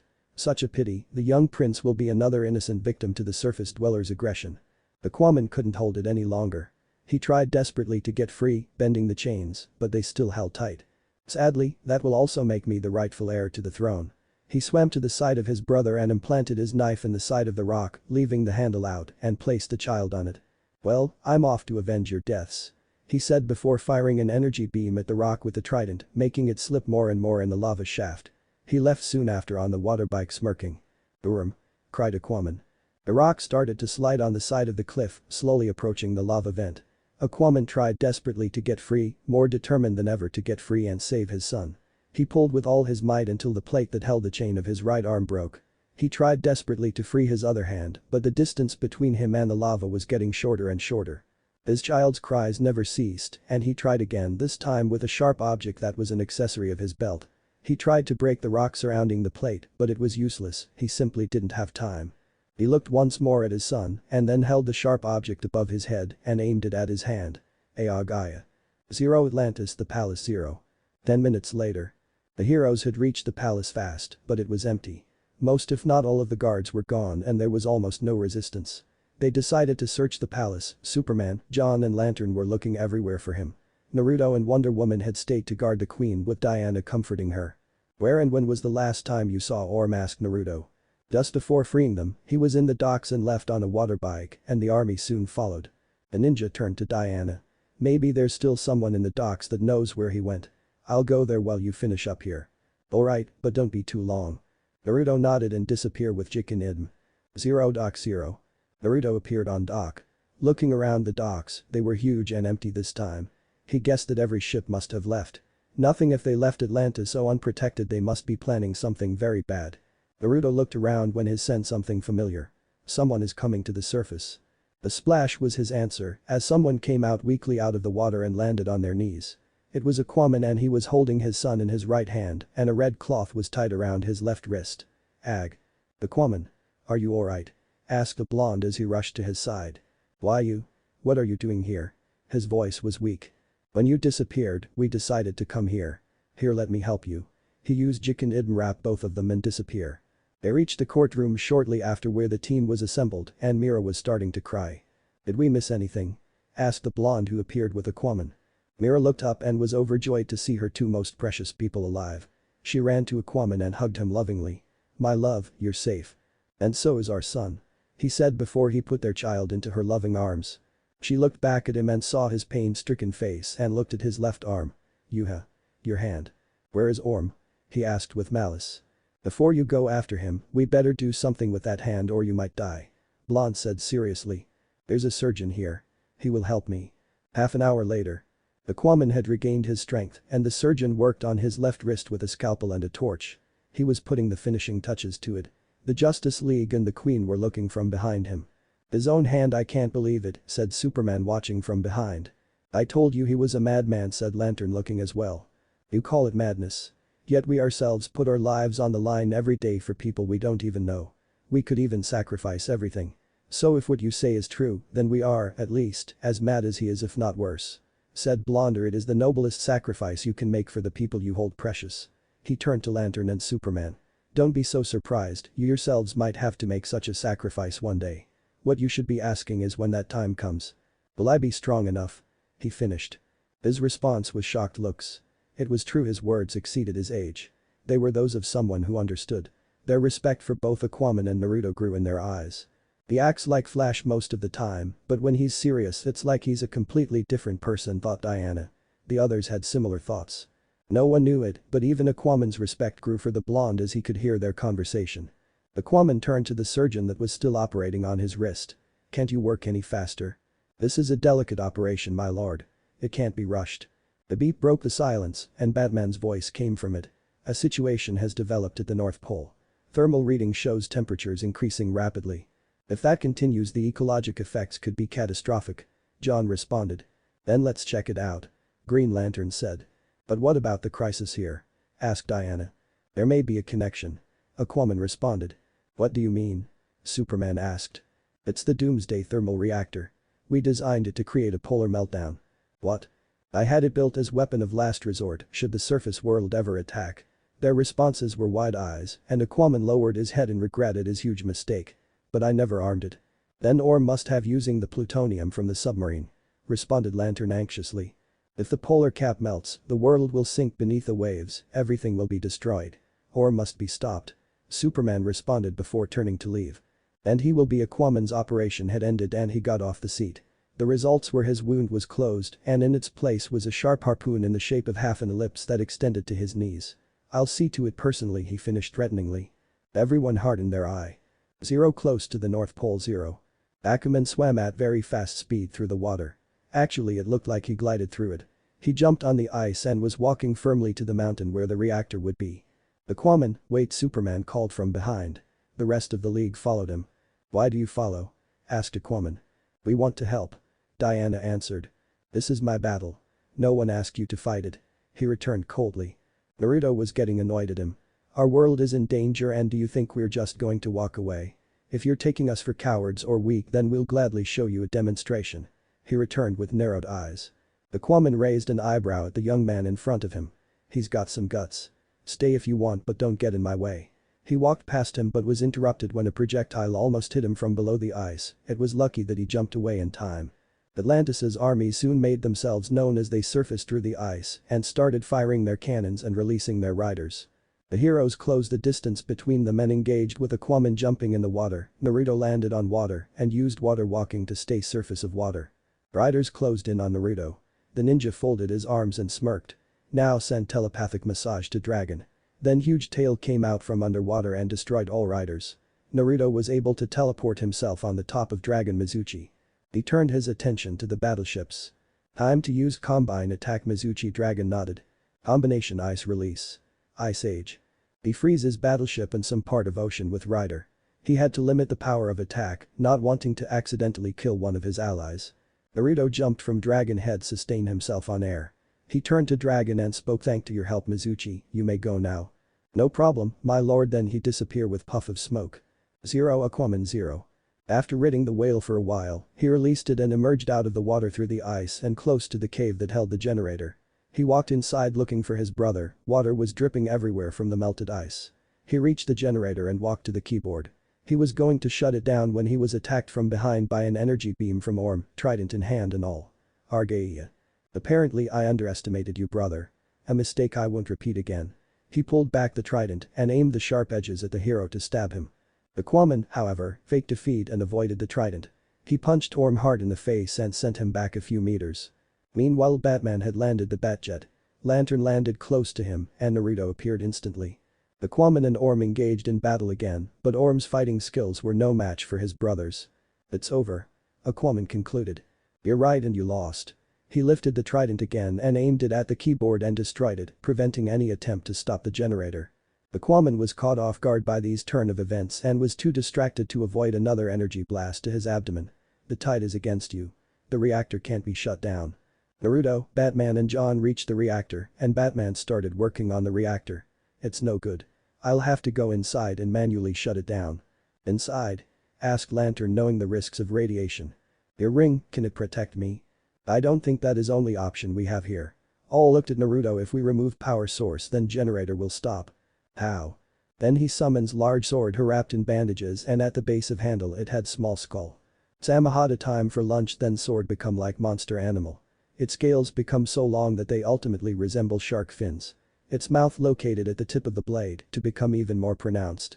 Then it proceeded to enter the reactor through a hatch. "What is that?" asked John. "That is my sword, Samahada. It is unique for being a sentient weapon that gains nourishment from the other energy sources. I think he will like plutonium." Whatever that thing is doing, it is working. Batman informed. I am going to check Aquaman and John. Keep eyes on Samahata because if you not, yours ring will become his next dinner. Then he vanished. While fighting, Aquaman fell in a huge hole in the ice. But he stabbed the ice with the harpoon and it stopped his descent. Naruto's knee connected with Orm's face, sending him crashing to the ground. How dare you? Orm was angry and was now holding a bruised cheek. You sort of deserve it. You'll pay for your transgression, surface dweller. I'll have your head. You're a disgrace. It's hard to see how you and Aquaman are related. I'm nothing like my spineless brother. You're right, a selfish coward like you could never be like him. One willingly sacrifices for his family and kingdom. Now to end this, Naruto said, forming Rasengan. Before he could attack he was stopped. No, this is my fight. Whatever you say, Aqua, just don't go making your wife tear up again. The two brothers engaged in battle again, but soon after it was over as both fell an ice bridge. Orm pulled out a knife and cut Aquaman, but the bridge started to crumble due to the impact and the heat. Both were starting to fall. Naruto teleported down and caught Aquaman. Orm though fell to the depths below. Samahata succeeded and the reactor was shut down. Samahata returned to his master. Following that they returned to Atlantis. Order was started to be made as the soldiers obeyed their king and arrested the generals. There were diggings at the cave, but Orm was nowhere to be found and everyone dismissed him as being dead. The generals were put on trial and all of them crumbled in excuses with Brack the ringleader. And surely you must know, my lord, that our loyalties belong to you and you alone. We never believed in Orm's plans, but your brother forced us. The truth is, we were only following orders. Aquaman and the League heard enough. They were nothing but cowards. Get them out of my sight. The guards proceeded and took the former generals in cells where they will spend a long time. I can only blame myself. My fear of the surface dwellers blinded me to those I should have feared most. And it cost me dearly. Don't be too hard on yourself, maybe we've all misjudged. John tried to comfort the king with words, admitting even to himself as well that he was wrong. Perhaps all I've ever wanted is peace and security in Atlantis. After what's happened it won't be easy. Superman commented. I know. But some sacrifices are worth it. Aquaman concluded, looking at his wife and child. Sometimes people will forever wonder if the choice they made is the right one. Our convictions, our beliefs, are only as strong as we are ourselves. Through this they become stronger. Determination, not to mention a noble cause, is just two of the traits that make a great leader. As long as you have hope and a strong heart, then without a doubt anything can be achieved. Naruto spoke as everyone absorbed what he said. The blonde really had a way with words. Aquaman was taken aback by his words, but smiled nonetheless, letting go of his suspicion and accepted the hand in a strong shake. Thank you. No problem, you keep on protecting the seas while we keep the land and the skies covered. What if Godlike Naruto DC Universe harem end here, and thanks for watching my video till the end.